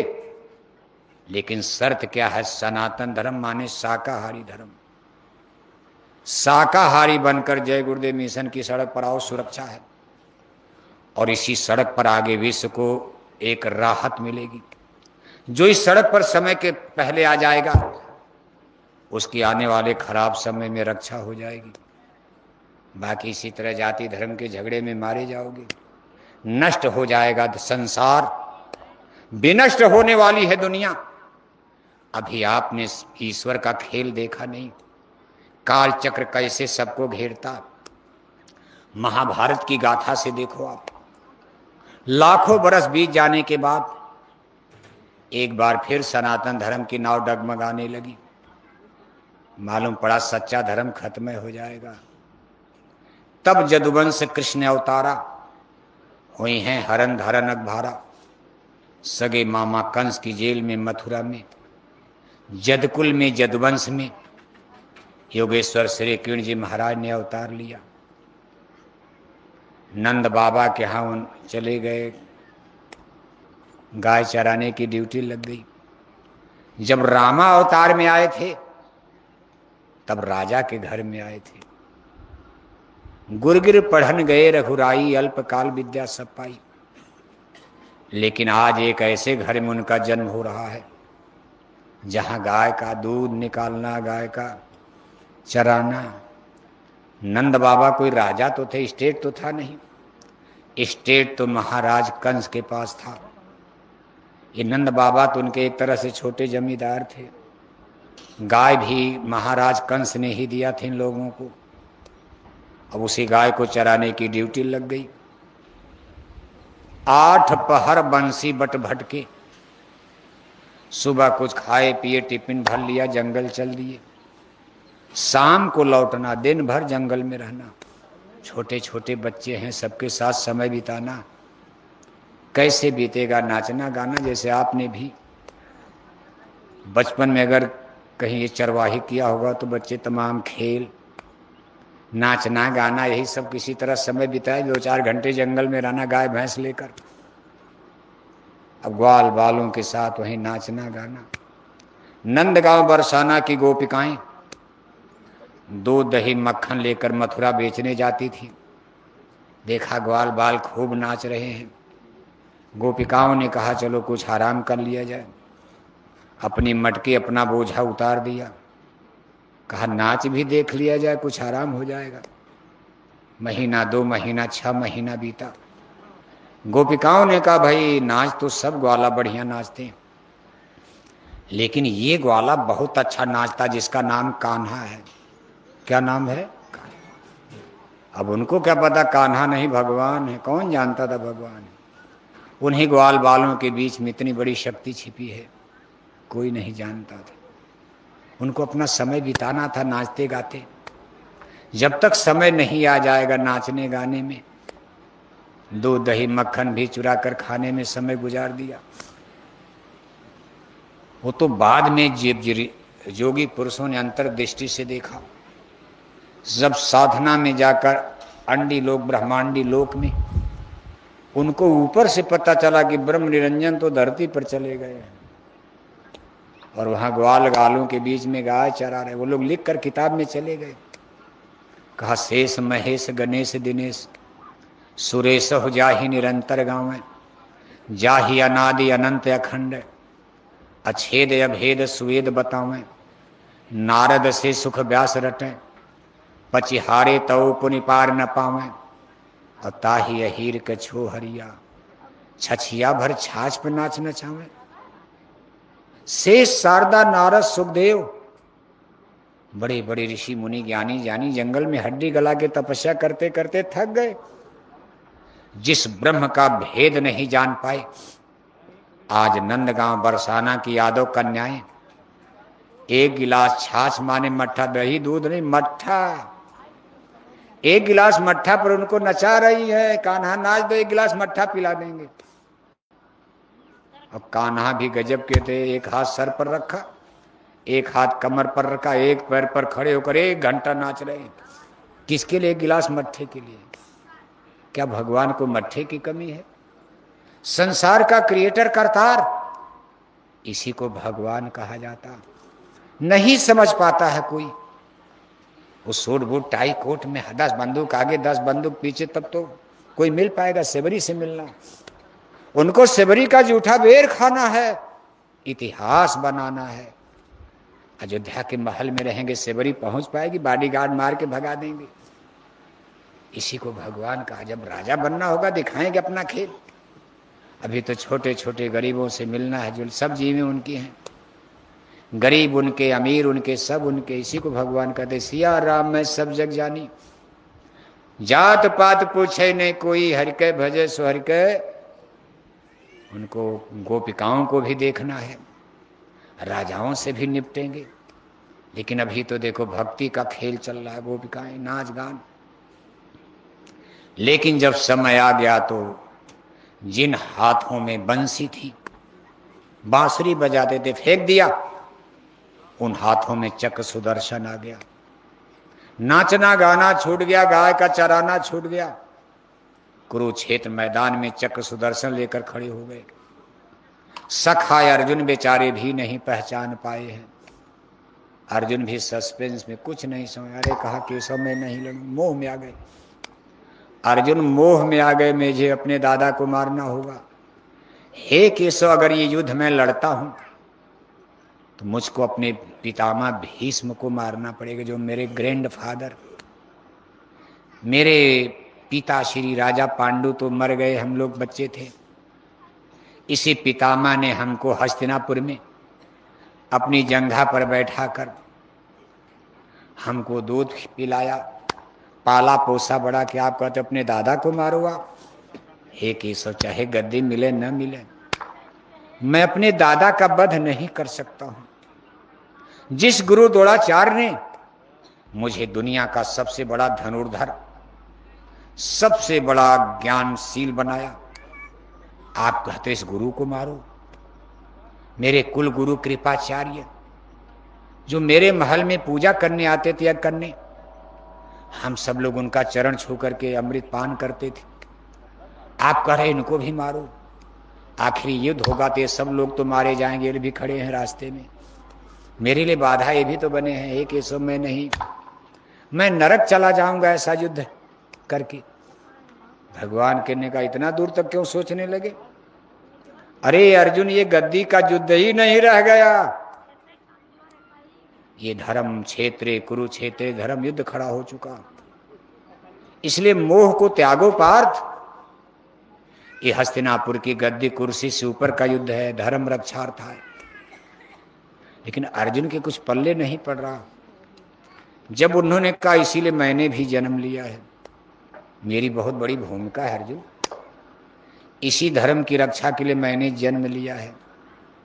जब उन्होंने बार बार ये बात कहनी शुरू कर दी, मैंने जन्म लिया है, मैंने जन्म लिया है इसी काम के लिए, तब अर्जुन के दिमाग में एक बात खटकने लगी। कहा बार बार आप कहते हो मैंने जन्म लिया, अरे जन्म तो सबका, आप भी जन्मे, ये भी जन्मे, ये भी जन्मे, आप ये बार बार क्यों कहते मैंने इसके लिए जन्म लिया? कि आपका कोई विशेष जन्म है, आप कोई विशेष पुरुष हो?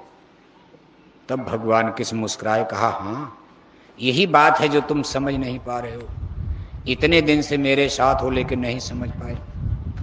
हे अर्जुन, मैं इस यूनिवर्स ब्रह्मांड का सबसे पुराना पुरुष हूं और मैंने जन्म लिया है यदा यदा ही धर्मस्य ग्लानिर्भवति भारत अभ्युत्थानम अधर्मस्य तदात्मानं सृजाम्यहम् पारितराय साधूनां विनाशाय च दुष्कृतां धर्म संस्थापनार्थाय संभवामि जुगे जुगे।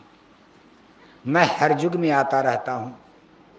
जब सनातन धर्म की नाव डूबने लगती तो मैं इस संसार में जन्म लेता हूं। हे पार्थ, बढ़ता पाप जब जब ग्लानि होती धर्म की, पड़ती जरूरत है मुझे निज जन्म लेकर कर्म की।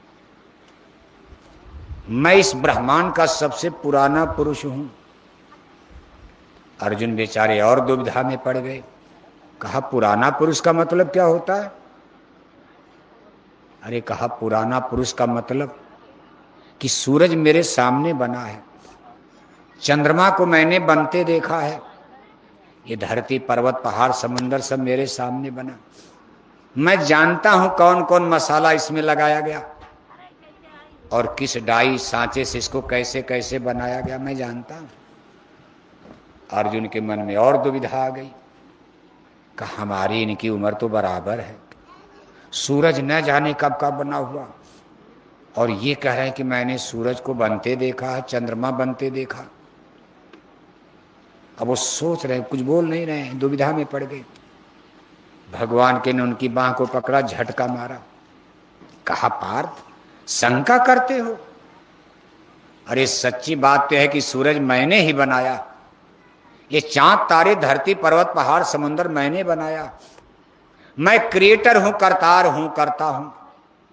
और अगली लाइन में थोड़ा गुस्से में बोल गए, क्योंकि बहुत देर से अर्जुन को समझा रहे थे। अर्जुन समझ नहीं रहे थे, मान नहीं रहे थे। थोड़ा सा क्रोध में कहते हैं तेज आवाज में, हे पार्थ, मैं कालों का काल महाकाल हूं, इन राजाओं का नाश करने के लिए मैंने जन्म लिया है।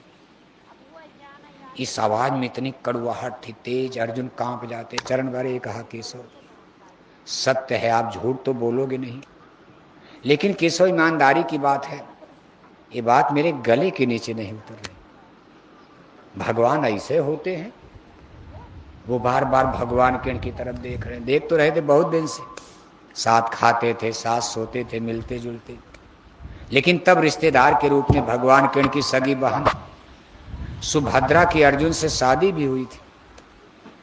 लेकिन आज नजरिया जब उन्होंने कहा मैं सूरज चांद बनाने वाला क्रिएटर हूं, मैं ब्रह्म हूं, ईश्वर हूं, भगवान हूं, अर्जुन की बुद्धि चकाचौंध दे। यही भगवान इतने कमजोर होते हैं। देख दुर्योधन को मारने के लिए मेरा रथ हाँक रहे हैं। एक दुर्योधन इनको गाली देता रहा, वहां तो कुछ बोले नहीं, जान बचा के हस्तिनापुर से आ गए और अब कह रहे हैं कि तुम दुर्योधन को मारो। ये नहीं कुछ कर पाए, भगवान ने मुझसे कहा तुम मारो। अभी तमाम प्रकार का सस्पेंस संशय अर्जुन के। भगवान के ने कहा अर्जुन तुम्हारा दोष नहीं है, बिन देखे प्रतीत न हुई। जब तक तुम देख नहीं लोगे तब तक तुमको सच्चा विश्वास नहीं होगा। अर्जुन ने कहा केशव मैं आपको कैसे देख पाऊंगा? भगवान ही भगवान को देखने का उपाय बता रहे हैं। देखो श्रीमद् भागवत गीता में ये सब लिखा है। अगर कथा को सही रूप से जनता को सुनाया जाए, आज भी भारत की जनता भगवान को देख सकती है।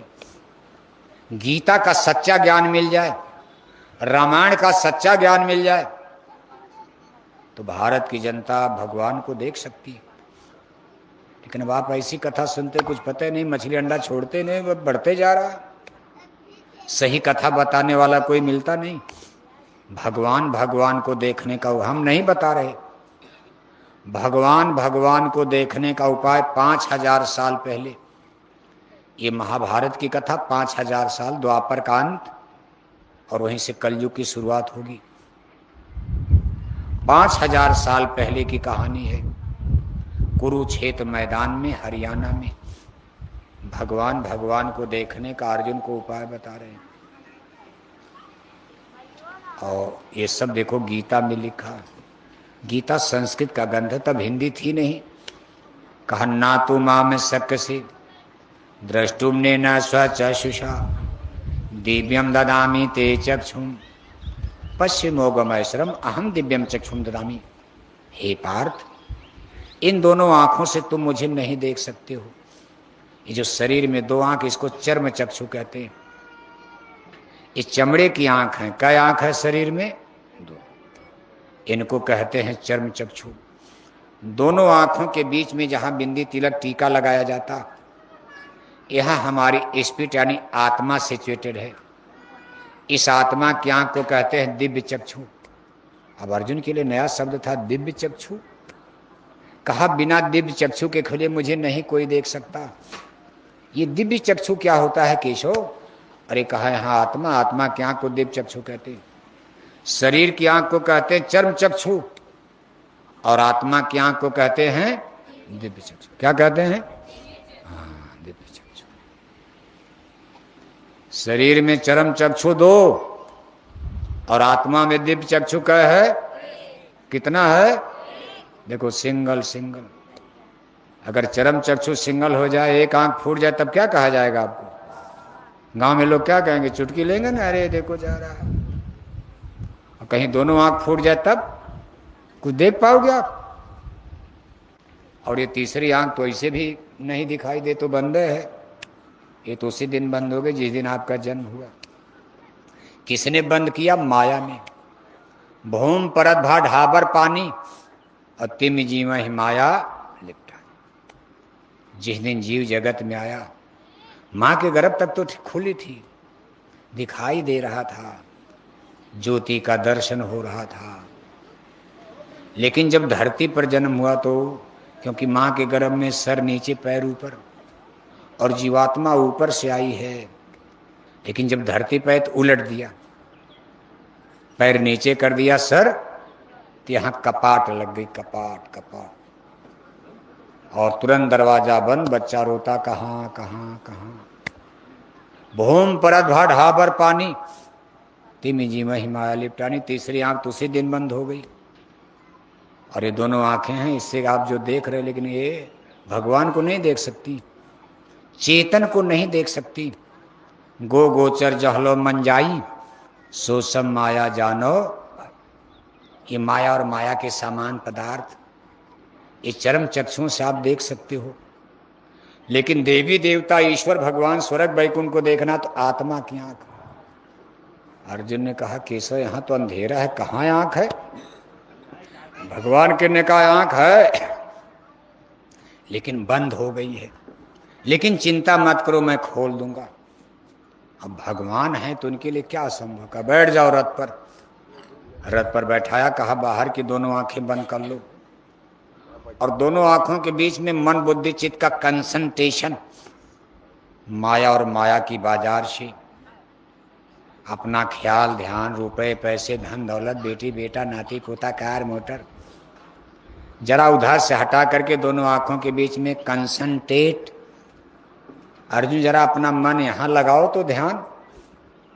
अब अर्जुन बेचारे जब यहाँ लगा रहे तो मन भाग के लड़ाई में जा रहा। राजा हैं तो लड़ाई में ही तो जाएगा।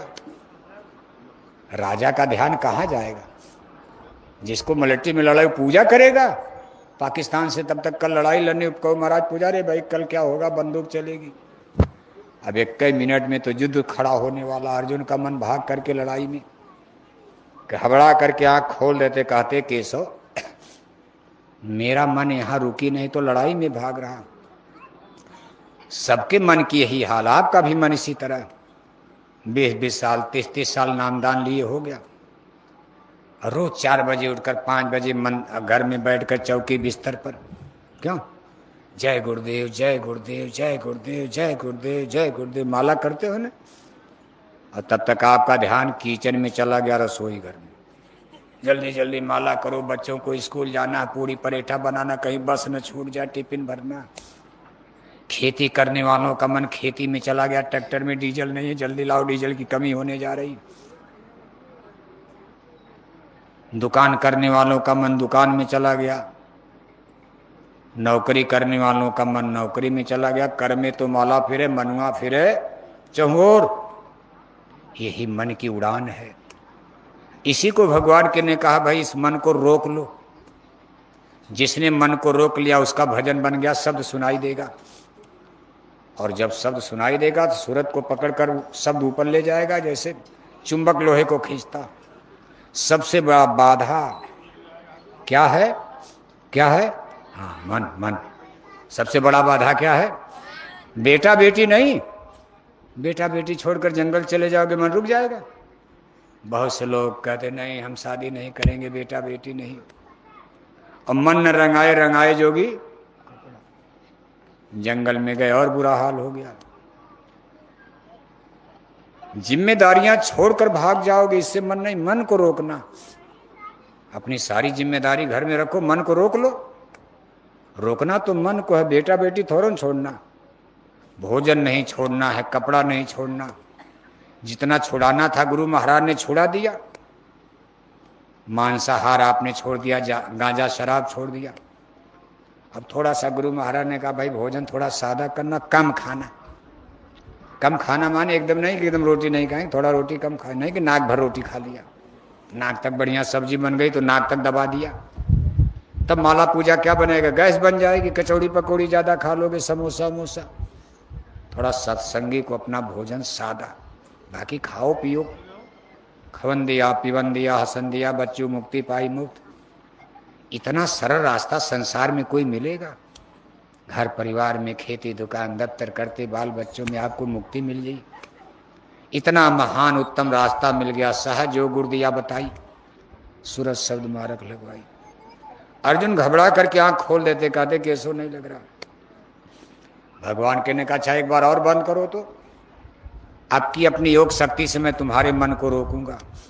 अब भगवान हैं तो कर सकते हैं, जो गुरु चाहें तो छीन में उबारें। इसीलिए गुरु की जरूरत पड़ती है। यही मन को रोकने के लिए गुरु की मदद।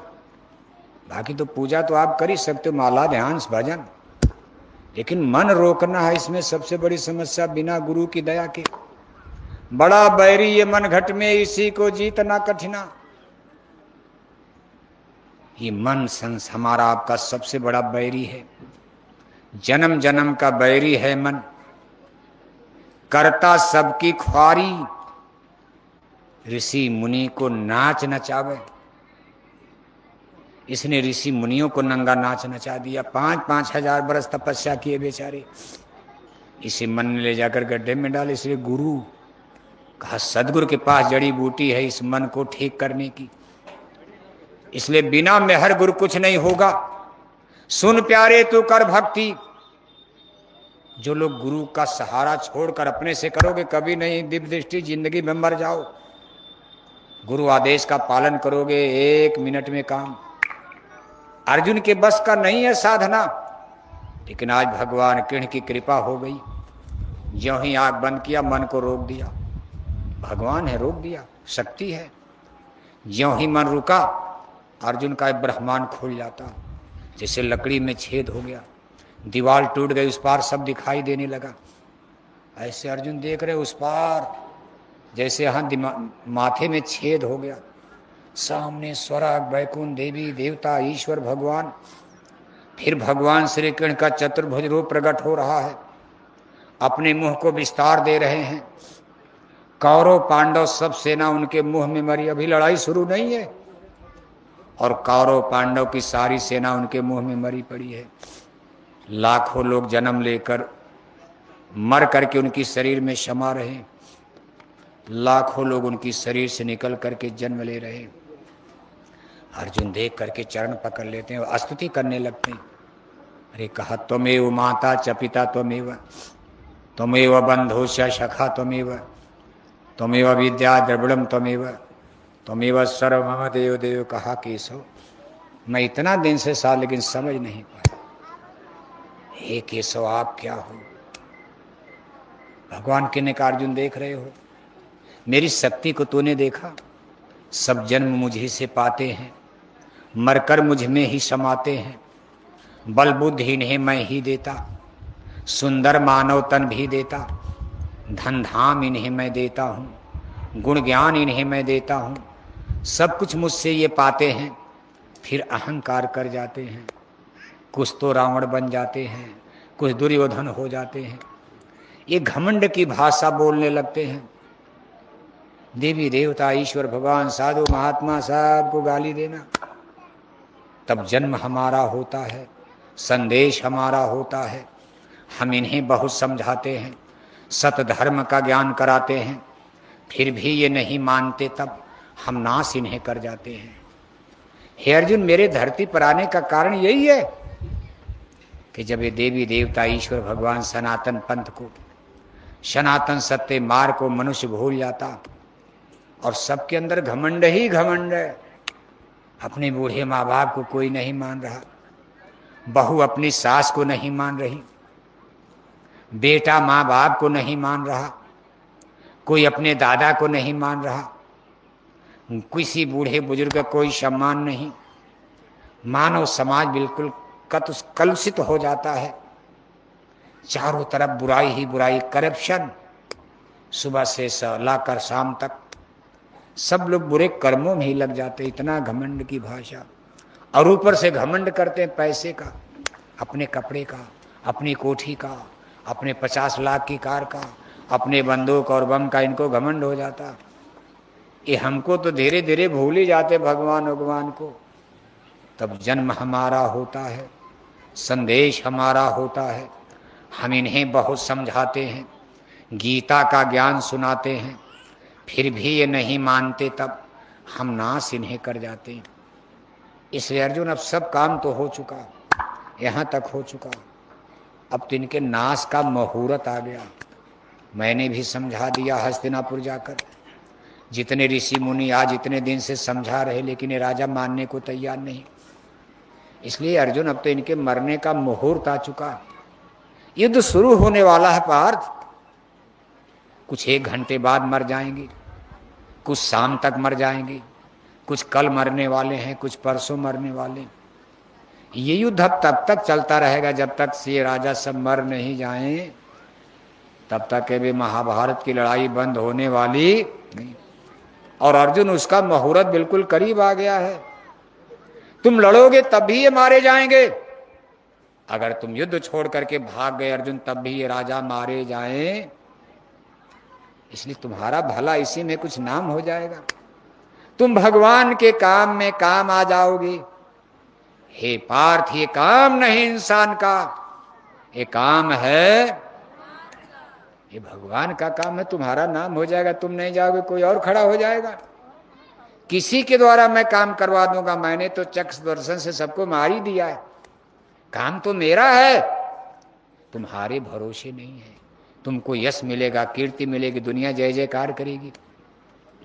कि अर्जुन इतना बाहुबल की पूरी महाभारत को जीत गए, धर्म की रक्षा के लिए इतनी मेहनत किया। इसलिए हे पार्थ उठो, तुम युद्ध करो, अब रंच मात्र मत मोह करो। चलता है सृजन विनाश यहाँ, ये जन्म मरण का खेल यहाँ, ये काल चक्र का खेला है। अब महानाश की बेला है, ये सब बचने नहीं पाएंगे, सबके सब मारे जाए। इसलिए तुमको यश लेना है तो खड़े हो जाओ। इसलिए महानाश का समय होता। और ये मुहूर्त इस कलयुग में फिर एक बार आ चुका है, फिर आ रहा है। गुरु महाराज की वाणी, गुरु महाराज जो कुछ कहकर गए कभी वृथा नहीं होगी। आप इंतजार करते रहना। गुरु महाराज ने कहा मैं रहूं न रहूं, मेरा संकल्प काम करेगा। याद रखना है, मत सोचना कि भाई भगवान राम भगवान के गुरु महाराज। गुरु महाराज कहते थे मैं रहूं न रहूं, मेरा संकल्प काम करेगा। जब विनाश का समय आता है तो संत महापुरुष उसको देखना नहीं चाहते, क्योंकि संत तो दया के सागर होते हैं। और जब तक संत रहेंगे भूकंप कैसे आएगा? इतना बड़ा परमाणु बम गिरेगा, करोड़ों मरेंगे। काल को मौका नहीं मिलता, इसलिए गुरु महाराज ने कहा मैं रहूं न रहूं। लेकिन ये काल चक्र मंडरा रहा है, घूमेगा, सबके कर्मों के पाप के बादल धरती पर खून की बरसात करेंगे। आज स्थिति 5 भाई पांडव 100 भाई करो, लड़ाई हुई, 5 भाई जीत गए, 100 भाई, 5 जीते 100। लोग सोचते थे 100 जीतेंगे 5 हारेंगे। जिनके पास राजपाट वो हार गए। जिन पांडवों के पास रसोई किचन भी नहीं है, सब तो दुर्योधन ने जुए में खत्म कर दिया था। आज पांडवों के पास चूल्हा चाकी भी नहीं है, कहीं इनके घर कहीं उनके घर कहीं उनके घर। जिनके पास रोटी का इंतजाम नहीं, लड़ाई जीत गए। और जिनके पास हस्तिनापुर इंद्रप्रस्थ का सब राजपाट, वो लोग लड़ाई, वो 5 थे वो 100 थे। क्यों? 5 भाई पांडवों का धर्म शाकाहारी और 100 भाई कौरवों का धर्म। कौरव कोई मुसलमान थे, अभी हिंदू मुसलमान देखो नहीं आए। राम रावण के समय भी हिंदू मुसलमान कहीं नजर नहीं आ रहे। कुरुक्षेत्र मैदान में जितने राजाओं का नाम आप पढ़ते, बहुत राजाओं का नाम, यहां तक कि देखो उसमें सिंधु नरेश, सिंधु माने पाकिस्तान, जहां सिंध नदी, वहां के राजा जयद्रथ लड़ने आए हैं। काबुल गांधार नरेश, जो दुर्योधन के कौरवों के मामा शकुनी। गांधार माने अफगानिस्तान।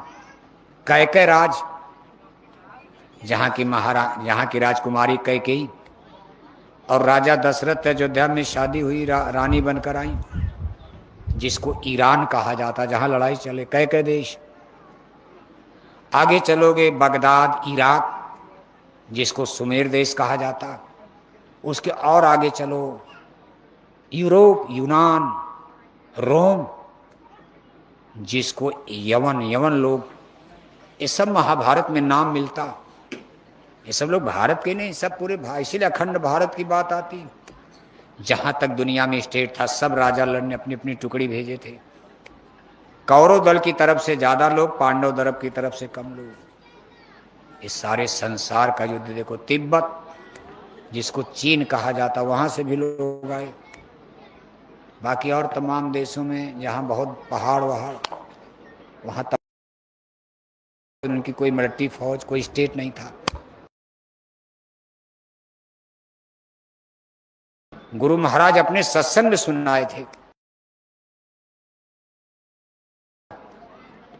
और उनका सुनाई दिया। बताओ, हरियाणा में बजाए। आप कहोगे ये कैसे होगा? आप मोबाइल में हेलो बोलो, हेलो, लंदन तक सुनता। इस पर आपको ताज्जुब नहीं होता? बगल वाला नहीं सुन रहा, बाबू साहब सुबह का आप मोबाइल में हेलो बोलते, बगल वाला नहीं सुन रहा, और आपकी मोबाइल की आवाज लंदन में, अमेरिका में सुनी जा रही। इस पर आपको ताज्जुब नहीं होता? और भगवान श्री कृष्ण हेलो किया, उनकी आवाज अमेरिका में सुनाई दे दिया, तो आपको ताज्जुब क्यों होता? उनके पास भी मोबाइल रहा, यही मान लो, चलो मोबाइल है मान लो, उनके पास भी मोबाइल था। लेकिन महाभारत की लड़ाई में सब नष्ट हो गया, सारा विज्ञान ही भस्म हो गया। एक बार फिर दुनिया में देखो त्रासदी आ गई और फिर सब टुकड़े टुकड़े हो गए। फिर जदवंशियों का विनाश होता। जो जदवंशी कुछ बच गए, वहां से भाग करके टुकड़े टुकड़े गैंग में भगवान के इनके 59 लड़के थे, बहुत तो मार दिए गए, जदकुल की लड़ाई आपस में ही लड़ गए, क्योंकि उनके अंदर भी अहंकार आ गया। वही शराब पीना में भगवान के ने बहुत समझाया, लेकिन अब कलयुग लग रहा था तो असर उसका आ गया। जदवंशियों का विनाश करवा दिया दुश्मन, मुझको पक्षपाती कहा जाएगा, राजाओं को मरवा दिया, जदवंशियों को बचा लिया। वही लोग भाग फिर करके इधर उधर तमाम फिर स्टेट बनाए हैं, मिस्र गए, इजराइल गए, यूनान गए। अब इसी के बाद देखो नए नए धर्म के होंगे। अब इन्हीं महाभारत की लड़ाई और जदुवंशियों के बिना दुनिया में भारत की स्थिति कमजोर हो गई, टुकड़े टुकड़े, सारा ज्ञान विज्ञान भस्म हो गया, सूचनाओं का आदान प्रदान कमजोर हो गया। जैसे इसमें आप देखो लड़ाई चल रही, अभी मान लो गैस के कुएं में आग लग जाए, आपके घर में सिलेंडर रहे नहीं आएगा, रोटी कहाँ से खाओगे? आप तो कहते गाय का गोबर है बड़ा बद, और कल मान लो गैस का आना बंद हो जाए, ईरान धमका रहा, अमेरिका का नहीं जाने देंगे। जब गैस नहीं आएगी तो फिर रोटी कैसे खाओगे आप? डीजल पेट्रोल के कुएं में आग लगा दी जाए, डीजल पेट्रोल भारत में आना बंद हो गया। यहां से लेकर के जौनपुर तक सड़कों पर कार मोटर की लाइन लग जाएगी, पेट्रोल पंप पर जाओगे डीजल नहीं, पेट्रोल नहीं। ही रात का समय है, कहाँ जाओगे? बगल में होटल है, चलो रोटी खा लिया जाए। होटल में रोटी खाने गए तो होटल में भी गैस नहीं है, रोटी बनी नहीं, खाओगे क्या? बड़ा बुरा दिन आने वाला है। इसलिए जिंदगी को ज्यादा रेडीमेड नहीं बनाना चाहिए। रेडीमेड माने कृत्रिम। जैसे आदमी जो चीज बना रहा है इसको रेडीमेड कहते हैं। भौतिकी, फिजिक्स, फिजिकल। भगवान ने जो चीज बनाई इसको ओरिजिनल यानी नेचुरल कहा जाता है। भगवान ने धरती बनाई है, आसमान, सूरज, चांद। भगवान ने हवा बनाई है, भगवान ने पेड़ पौधे सब्जी फल अनाज बनाया। आप उसके नजदीक जितना रहोगे उतने आपके जीवन में खुशहाली आएगी। जितने आप रेडीमेड जीवन की तरफ भागोगे, जैसे ज्यादातर लोग देखो इसमें शहरों की तरफ भाग रहे हैं। अरे कहते गांव में मजा नहीं, चलो शहर में चलो, छोड़ो ये गांव की जमीन। और जब बंबई दिल्ली में फैला कोरोना, जब कोरोना फैला तब भाग करके बंबई से जौनपुर में आए। अरे कहा भाई हमारे दादा वाली जमीन का हमारा हिस्सा बताओ कहाँ है? अरे भाई आपने तो अपना हिस्सा हमको, अरे कुछ रे हमारा हिस्सा बांटो, अब हम बंबई नहीं जाए, कान पकड़ते हैं। हम दिल्ली लुधियाना अब नहीं जाएंगे, जौनपुर में रहेंगे, खेती वाले में, जमीन में। खैर तो कोरोना चला गया धीरे धीरे, फिर अब ठीक। लेकिन आगे कोरोना का दादा आ रहा है, मांसाहारी। शहरों का, बड़े बड़े महानगरों का भविष्य। गुरु महाराज ने जब हम लोगों को बोरा पहना 14-15 मई 1983 में, तो उसी 83 में जून के महीने में हम लोगों को दिल्ली लेकर गए। दिल्ली ओड क्लब मैदान पर गुरु महाराज ने, उसमें हम लोग टाट भी पहने थे, लेकिन लगता था एकदम जोकरे हो गए हम लोग।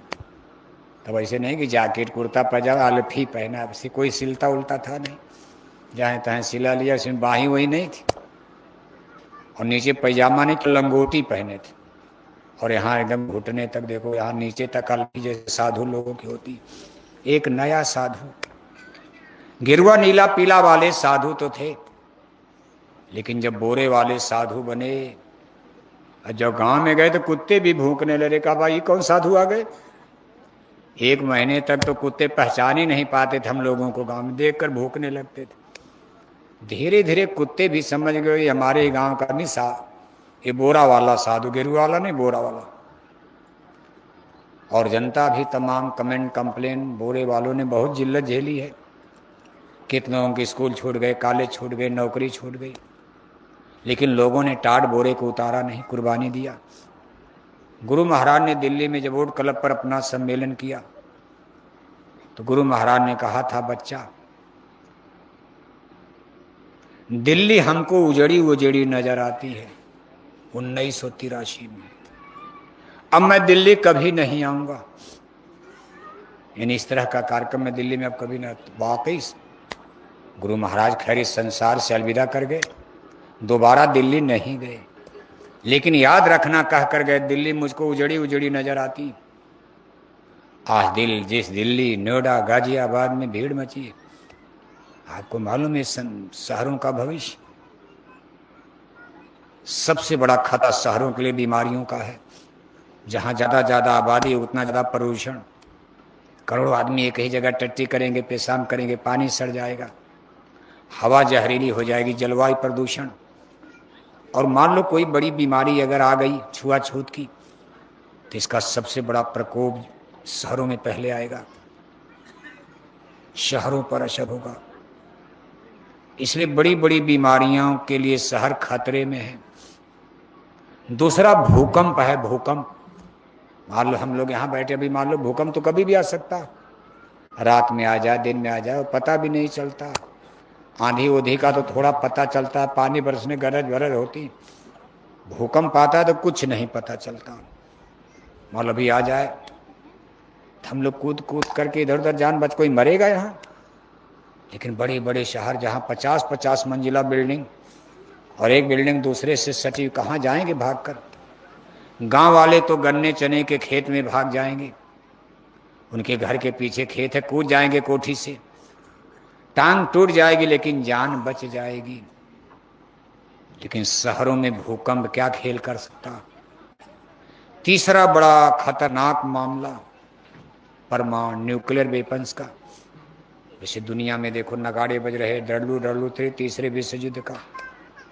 अगर मान लो इस विश्व युद्ध में और न्यूक्लियर वेपन्स का प्रयोग होगा, परमाणु बम का प्रयोग अगर शुरू हो गया, अरबों रुपए का महंगा परमाणु बम, कोई दुश्मन चने के खेत में, गेहूं के खेत में गिरा कर क्या लाभ मिलेगा। ऐसी जगह गिराया जाएगा कि दुश्मन का 100 खरब का, 1 अरब का परमाणु बम गिरे तो दुश्मन का कम से कम 100 खरब का नुकसान हो। उसके बिजली के थर्मल पावर जल जाए, उसका बंदरगाह जले, हवाई अड्डा जले, रेलवे स्टेशन जले, उसके कार मोटर के कारखाने, बड़े बड़े इंडस्ट्रीज जले, बड़ी बड़ी कोठी हवेली भस्म हो जाए। इसलिए परमाणु बम शहरों पर फिट कर दिए गए हैं। पाकिस्तान ने भारत पर, भारत ने पाकिस्तान पर। फिट नहीं करना, सब सेट कर दिया गया है। और बटन दबते ही काम, राख बनेंगे महानगर सब, एटम के अंगारों से पत्ता पत्ता झुलस जाएगा, विश्व युद्ध टंकारों से। इतना भयंकर दृश्य। इसमें भी देखो शहरों का ज्यादा नुकसान होगा। इसीलिए गुरु महाराज कहते थे, भूम ज्योतक खेतिहर काशकार समिठन, भूम ज्योतक समूह। गुरु महाराज कहते थे दिल्ली की सत्ता और सत्ता का अधिकार भूम ज्योतकों के हाथ में आ जाएगा, और भूम ज्योतकों का झंडा भारत का नेशनल फ्लैग, राष्ट्रीय झंडा होगा। अभी तो राष्ट्रीय झंडा अलग है। इन्हीं गुरु महाराज संकेत दे गए भूम ज्योतकों का। इन्हीं गांव का भविष्य अच्छा है और शहरों का भविष्य अच्छा।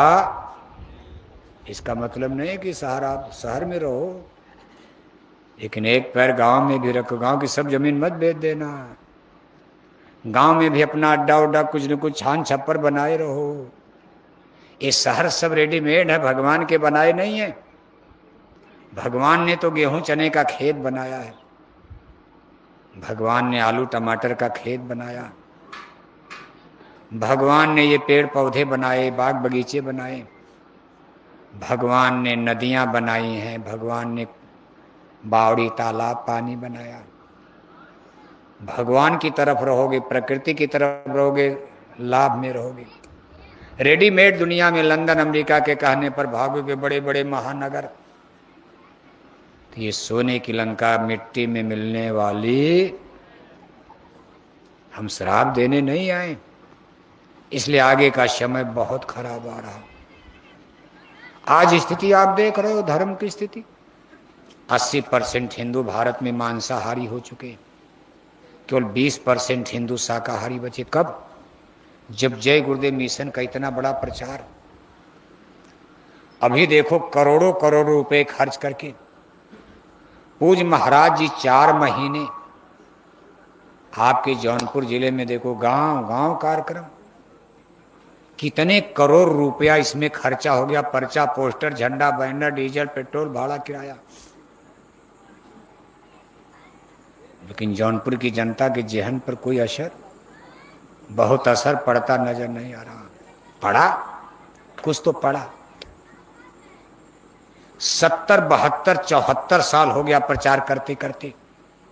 अगर ये प्रचार न होते तो 2% भी हिंदू शाकाहारी भारत में न बचते, सब मांसाहारी हो गए होते। जय गुरुदेव मिशन का ही प्रताप है, हमारे गुरु महाराज की दया, उनकी मेहनत कि आज 20% हिंदू शाकाहारी बचे हैं। एक हिंदू शाकाहारी तो 4 हिंदू मांसाहारी। स्थिति यहां तक बिगड़ चुकी है। हम लोग जौनपुर जिले में बेटों की शराब नहीं छुड़ा पाए, और अब पता चला हमारी बेटियों ने भी जौनपुर में शराब पीना, शराब पीना, शराब पीना गप नहीं बोल रहे हैं। बेटियों ने जौनपुर में शराब पीना शुरू कर दिया। माँ बाप को पता नहीं, बेटी पुलिस में हो गई, बेटी बंगलौर हैदराबाद इंजीनियर डॉक्टर बन गई, शराब पी रही है। माँ बाप को पता नहीं, बेटियों ने शराब पीना शुरू कर दिया। ये हिंदुओं के घर का बुरा हाल। और भी बुरा हाल देखो, शराब पीकर 11 बजे रात को हिंदू घर जाते हैं, मामा भांजी नहीं पहचान रहा, चाचा भतीजी नहीं पहचान रहा, भतीजा सगी चाची नहीं पहचान रहा, बाप बेटी नहीं पहचान रहा, भाई शराब के नशे में बहन नहीं पहचान रहा। ये हिंदुओं के घर का गांव गांव में देखो आप, कोई छिपी छिपाई बात नहीं रही, हो रहा है। 8-10 साल की नाबालिग बेटी, 8 साल उम्र क्या होती, 8-10 साल की नाबालिग बेटी जंगल में 50 साल का गांव घर का बुढ़ा रिश्ते में बाबा लगता, पकड़कर जंगल ले गया, बलात्कार करता। बेटी हाथ जोड़ते कि आप बाबा ये क्या कर रहे हो? अरे तूने हमको पहचान लिया, घर बता देगी। चाकू तलवार लेकर आंख फोड़ता है, पेट काटता है, हाथ तोड़ देता है, पैर तोड़ देता, कटी कटी मुर्दा लाश जंगल में फेंक देता। 2-3 दिन के बाद बेटियों की कटी पटी सड़ी गली मुर्दा लाश माँ बाप को मिलती, और आप इसको रामराज कह रहे हो? ये रामराज है? यही रामराज है? अगर ये रामराज है तो रावणराज किसको कहा जाता? रावणराज की परिभाषा क्या है? इसलिए आज जय गुरुदेव मिशन की सत्संग सभा में, आज इस आश्रम की पावन पवित्र धरती पर हम आपसे भी एक प्रश्न कर रहे हैं। हमारे प्रश्न का उत्तर जोरदार शब्दों में देना, इतनी तेज आवाज में बोलना कि ये मशीन आपकी आवाज पकड़ ले। देखो मशीन लगी, इस मशीन के द्वारा आपकी आवाज दिल्ली पहुंचाई जा रही। कहां पहुंचाई जा रही? कहां? दिल्ली से डर नहीं लग रहा है? एक बार गुरु महाराज ने दिल्ली पहुंचाया तो जेल में चले गए, 21 महीना जेल में रहे गुरु महाराज। खैर इस समय जो प्रधानमंत्री हैं उनसे हम लोगों को बहुत डर नहीं लगता। क्यों? क्योंकि इनसे तो बहुत लोग डरते हैं, लेकिन जय गुरुदेव मिशन के लोग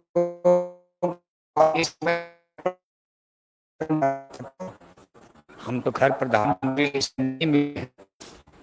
उनके बातें बीड़ी तक नहीं पीते। इस समय जो प्रधानमंत्री हैं पान तक नहीं खाते, साधु वृत्ति के शाकाहारी आदमी हैं। सुबह शाम कुछ गायत्री मंत्र का जाप, ओम भूर्भुवः स्वः ये भी करते हैं, और भी तमाम पूजा पाठ भी। वैष्णो देवी में जाकर कभी आपके केदारनाथ में उस प्रधानमंत्री का राज था।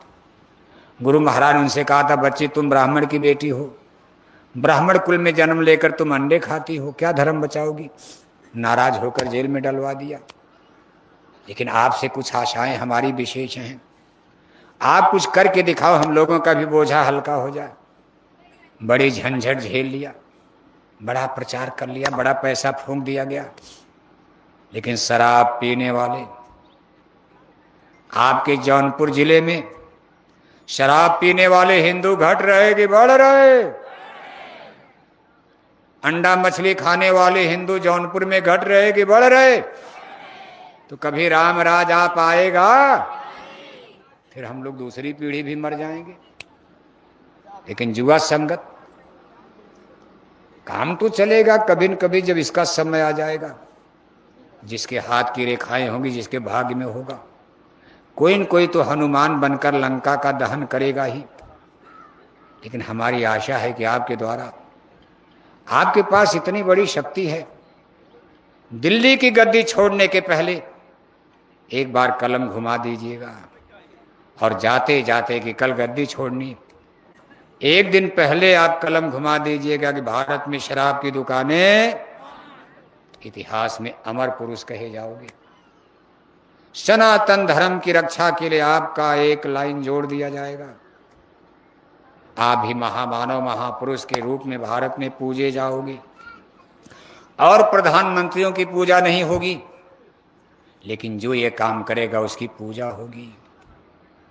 तो देखो, ये प्रधानमंत्री जी से तो अपील हो गई, अब हम आप सभी भाई बहनों से अपील करते हैं। बहुत से नए लोग आए हो, जय गुरुदेव मिशन के सत्संग में पहली बार आए हो, पहली बार जय गुरुदेव मिशन का सत्संग सुन रहे हो। हमारी आपसे अपील है, केवल 2 अपील, सीधी सीधी। पहली अपील, अपने चूल्हे पर मुर्दा पकाना बंद कर दो। अपने जबान के स्वाद के लिए किसी पशु पक्षी का वध करना, मारना, काटना, उसकी सड़ी गुली मुर्दा मांस को भक्षण करना, खाना, ये भगवान के दरबार का सबसे बड़ा पाप माना गया। पाप तो दुनिया में बहुत होते हैं, लेकिन जबान के स्वाद के लिए बकरी मुर्गी मारना सबसे बड़ा गुनाह पाप है। दूसरी हमारी आपसे अपील है, जो सबसे इम्पोर्टेंस महत्वपूर्ण है, जिसके लिए प्रभु ने मानव जन्म लिया, अपनी आत्मा का कल्याण। अपने जीव पर कुछ दया पालो, 84 का फेर बचा लो। नहीं नरकन में अद्दुपई हो, अगिन कुंड में छिन छिन दहियो, वही विपदा में कौन सहाई, सदगुरु संग किया ना भाई। अपनी जीवात्मा के कल्याण के लिए मौत के आने के पहले आप किसी गुरु सदगुरु, किसी संत, सदगुरु सदगुरु संत की खोज कर लो। सदगुरु खोजो रे प्यारे, जगत में दुर्लभ रत्न नहीं। खोजो, आप जौनपुर में मिल जाए, आपके सुल्तानपुर में मिल जाए, प्रतापगढ़ में मिल जाए, बहुत साधु लोग हैं। लेकिन अगर आपको सच्चा शब्द गुरु न मिले तो आप निराश मत होना। एक बार जय गुरुदेव आश्रम मथुरा पधारो, आपकी सुविधा के लिए वहाँ साल में 4 बड़े बड़े मेले लगाए जाते हैं, जिसमें देश विदेश के लाखों लाख भाई बहन पधारते हैं। एक मेला देखो, अभी होली के अवसर पर चला, 3, 4, 5 मार्च। अगला मेला आगे देखो आ रहा है 17 मई से 21 मई तक, हमारे परम पूज्य स्वामी जी महाराज का वार्षिक भंडारा। 2 घंटा सुबह, 2 घंटा शाम, लगातार 5 दिन आपको सत्संग सुनने को मिलेगा। 19 मई जो पूजा की मुक्ति तिथि तारीख है, उस दिन हमारे संस्था प्रमुख पूज्य महाराज जी का दर्शन, उनका सत्संग, और नए लोगों को भगवान के पाने का सुगम रास्ता, नाम दान सूरज शब्द योग, नाम योग साधना का सीधी सरल भाषा में समझाया जाएगा, बताया जाएगा। मंदिर के देवता से दया दुआ बरकत की प्रसाद भी बटेगी, मिलेगी। इन सारी चीज़ों का लाभ फायदा लेने के लिए, जिससे आपका लोक भी बनेगा, परलोक भी बनेगा, एक बार आप जय गुरुदेव आश्रम मथुरा जरूर पधारो। पूज्य महाराज जी देखो, स्वयं जाड़ा गर्मी बरसात की परवाह किए बिना छोटे बड़े काफले लेकर निरंतर चल रहे हैं, इसीलिए कि ज़्यादा से ज़्यादा लोगों को समझाया जा सके, ज़्यादा से ज़्यादा लोगों तक सनातन धर्म, शाकाहारी सत्य धर्म का संदेश पहुंच जाए, लोग अधर्म और पाप के रास्ते से हटकर सही रास्ते पर आ जाएं, आने वाले भयंकर खराब समय में रक्षा हो जाए। इस समय अपने काफले के साथ बिहार प्रदेश में चल रहे हैं, वहाँ से मथुरा लौटेंगे, फिर भंडारे का कार्यक्रम होगा, और उसके तुरंत बाद उनका काफिला अम्बेडकर नगर, उत्तर प्रदेश में अम्बेडकर नगर जिले में। आपके जौनपुर जिले से देखो बहुत बड़ी जिम्मेदारी आपको दी जाती, बहुत बड़ी जिम्मेदारी। 4-4, 5-5 भंडारा, काफिले में 4-4, 5-5 कार्यक्रम आपको संपन्न करवाना पड़ता। आपकी हिम्मत, आपका साहस, आपकी गुरु भक्ति को हम बहुत बहुत धन्यवाद दे रहे हैं। अभी आपने बिहार प्रदेश में भी अपनी सेवाएं दी, अम्बेडकर नगर काफिले में भी आपको जिम्मेदारी दी गई है। आप अपनी सेवाएं देते रहना। कोई सत्संगी भाई बहन, कोई घर परिवार नहीं बचना चाहिए। कुछ न कुछ सेवा पूज्य महाराज जी के काफिले के लिए अपने ब्लॉक के जिम्मेदार अध्यक्षों के रजिस्टर में आप जरूर जमा किया करो, और उसके द्वारा वो हमारे जिला अध्यक्ष के पास आ जाएगा, पूज्य महाराज जी के पास पहुंचेगा। वहाँ पर्चा में, पोस्टर में, झंडा में, बैनर में, भोजन में, भंडारा में, डीजल में, पेट्रोल में, एक अच्छे महान काम में आपकी सेवा रुपया पैसा खर्च होगा। इसका आपको भारी पुण्य और लाभ मिलेगा।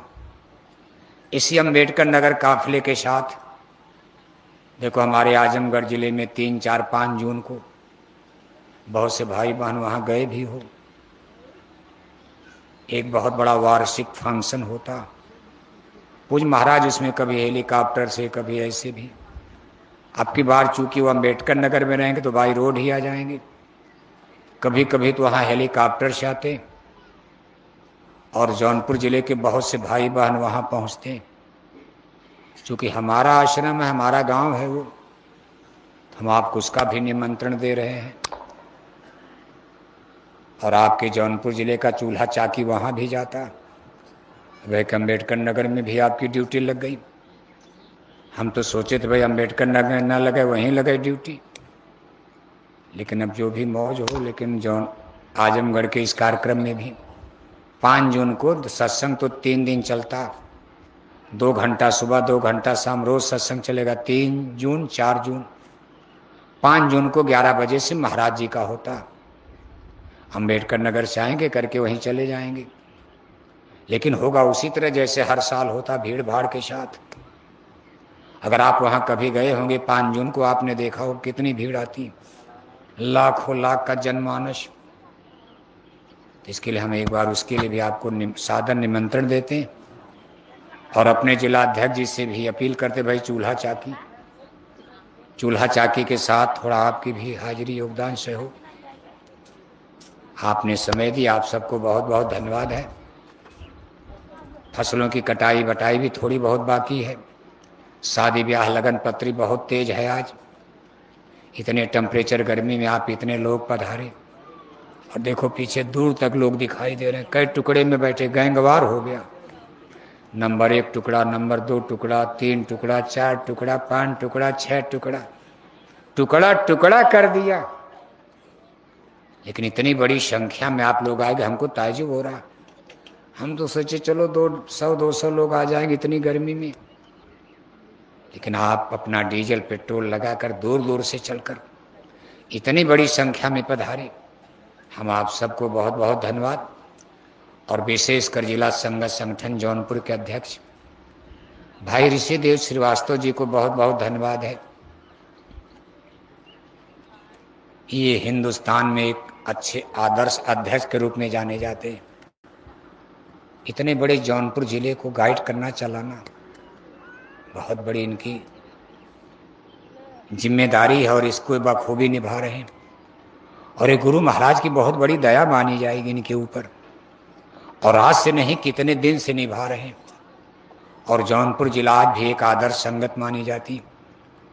जय गुरुदेव मिशन को, मथुरा दरबार को आपसे बहुत आशाएं हैं, बहुत बड़ी उम्मीदें आपसे हैं। इसलिए प्रेम सद्भाव के साथ सब लोग मिलजुल कर, अनुशासन सबसे जरूरी है। ज्यादा कूदने फादने से कुछ होने वाला नहीं। भजन कर मगन रहो मन में, मुख्य चीज हमारा परमार्थ बने, ऐसा काम करो। मथुरा दरबार का जो हुक्म आदेश उस पालन में चलना चाहिए, करना चाहिए। हमारे देखो माननीय जिलाध्यक्ष भाई ऋषिदेव श्रीवास्तव जी जिले के उपाध्यक्ष भाई हमारे अरुण कुमार वर्मा जी, पूरे घर परिवार के लोग। अब इनके पिताजी देखो, दादाजी थे बेचारे, वो भी बहुत बड़ी संगत की सेवा के, भाई रामबली वर्मा जी। लेकिन और आज भाई अरुण कुमार वर्मा जी दूसरी पीढ़ी में। इसी तरह से मंत्री, कोषाध्यक्ष, सदस्यगण, तमाम ब्लॉक, तहसील, तालुका, सेक्टर के हमारे जितने भी सम्मानित पदाधिकारी, सदस्यगण, महिला संघर्ष संगठन जिला जौनपुर की तमाम बहनें, युवा संघर्ष संगठन जिला जौनपुर के तमाम बच्चे बच्चियां, जिला संघर्ष संगठन जौनपुर के प्रचारक, उपदेशक, भंडारे में काम कर रहे हमारे सेवादार भाई बहन, हम सबको बहुत बहुत धन्यवाद दे रहे हैं। फतेहगंज के देखो हमारे भाई मौर्य जी पूरे परिवार के साथ तन मन धन के साथ संगत की सेवा में लगे रहते। कहाँ आए हैं कि नहीं, किधर गए? वो भी देखो अभी लोग आए हैं। ऐसे तमाम नए पुराने चेहरे आज इस सत्संग सभा में नजर आ रहे हैं। हमारे इस आश्रम के संस्थापक हमारे माननीय सिंह साहब, उनका परिवार, बगल में गांव में देखो लोग रहते, वो लोग भी यहाँ मौजूद हैं। उन्हीं लोगों की त्याग, तपस्या, मेहनत से आज इतना सुंदर आश्रम देखो, हाईवे के किनारे, कम से कम हम लोगों को बैठने की जगह मिल गई। और नहीं तो इतनी बड़ी जगह इस गर्मी में कहाँ मिलती। उस परिवार को भी बहुत बहुत धन्यवाद है। हमारी इस प्रचार यात्रा में बराबर हमारे साथ चल रहे गुजरात प्रदेश अहमदाबाद के माननीय जीतू भाई पटेल जी, उत्तर प्रदेश जौनपुर जिले के बाबू रामहेश सिंह जी, जो अभी कुर्सी पर सोए पाए गए। सोए कि नहीं? जरूर सोए। बुढ़ापे में हो जाता, टट्टी हो जाए, पेशाब हो जाए, नहीं पता चलता। लेकिन फिर भी देखो लगे, ये ताजुब देखो आप। लोग गाते हैं ना कि सत्संगी हटेंगे मर कर रे, कभी हम तभी हटेंगे जब मर जाएंगे। शायद बाबू साहब ने यही ठान लिया है। लेकिन मान लो सत्संग में कहीं मर गए, रास्ते में झम्मत झंझट तो हमारी हो जाएगी। अब गाड़ी पर लादो, गोरखपुर पहुंचाओ इनको। लेकिन उन्होंने ठान लिया है कि नहीं, हम रहेंगे। ये बहुत बड़ी भक्ति है।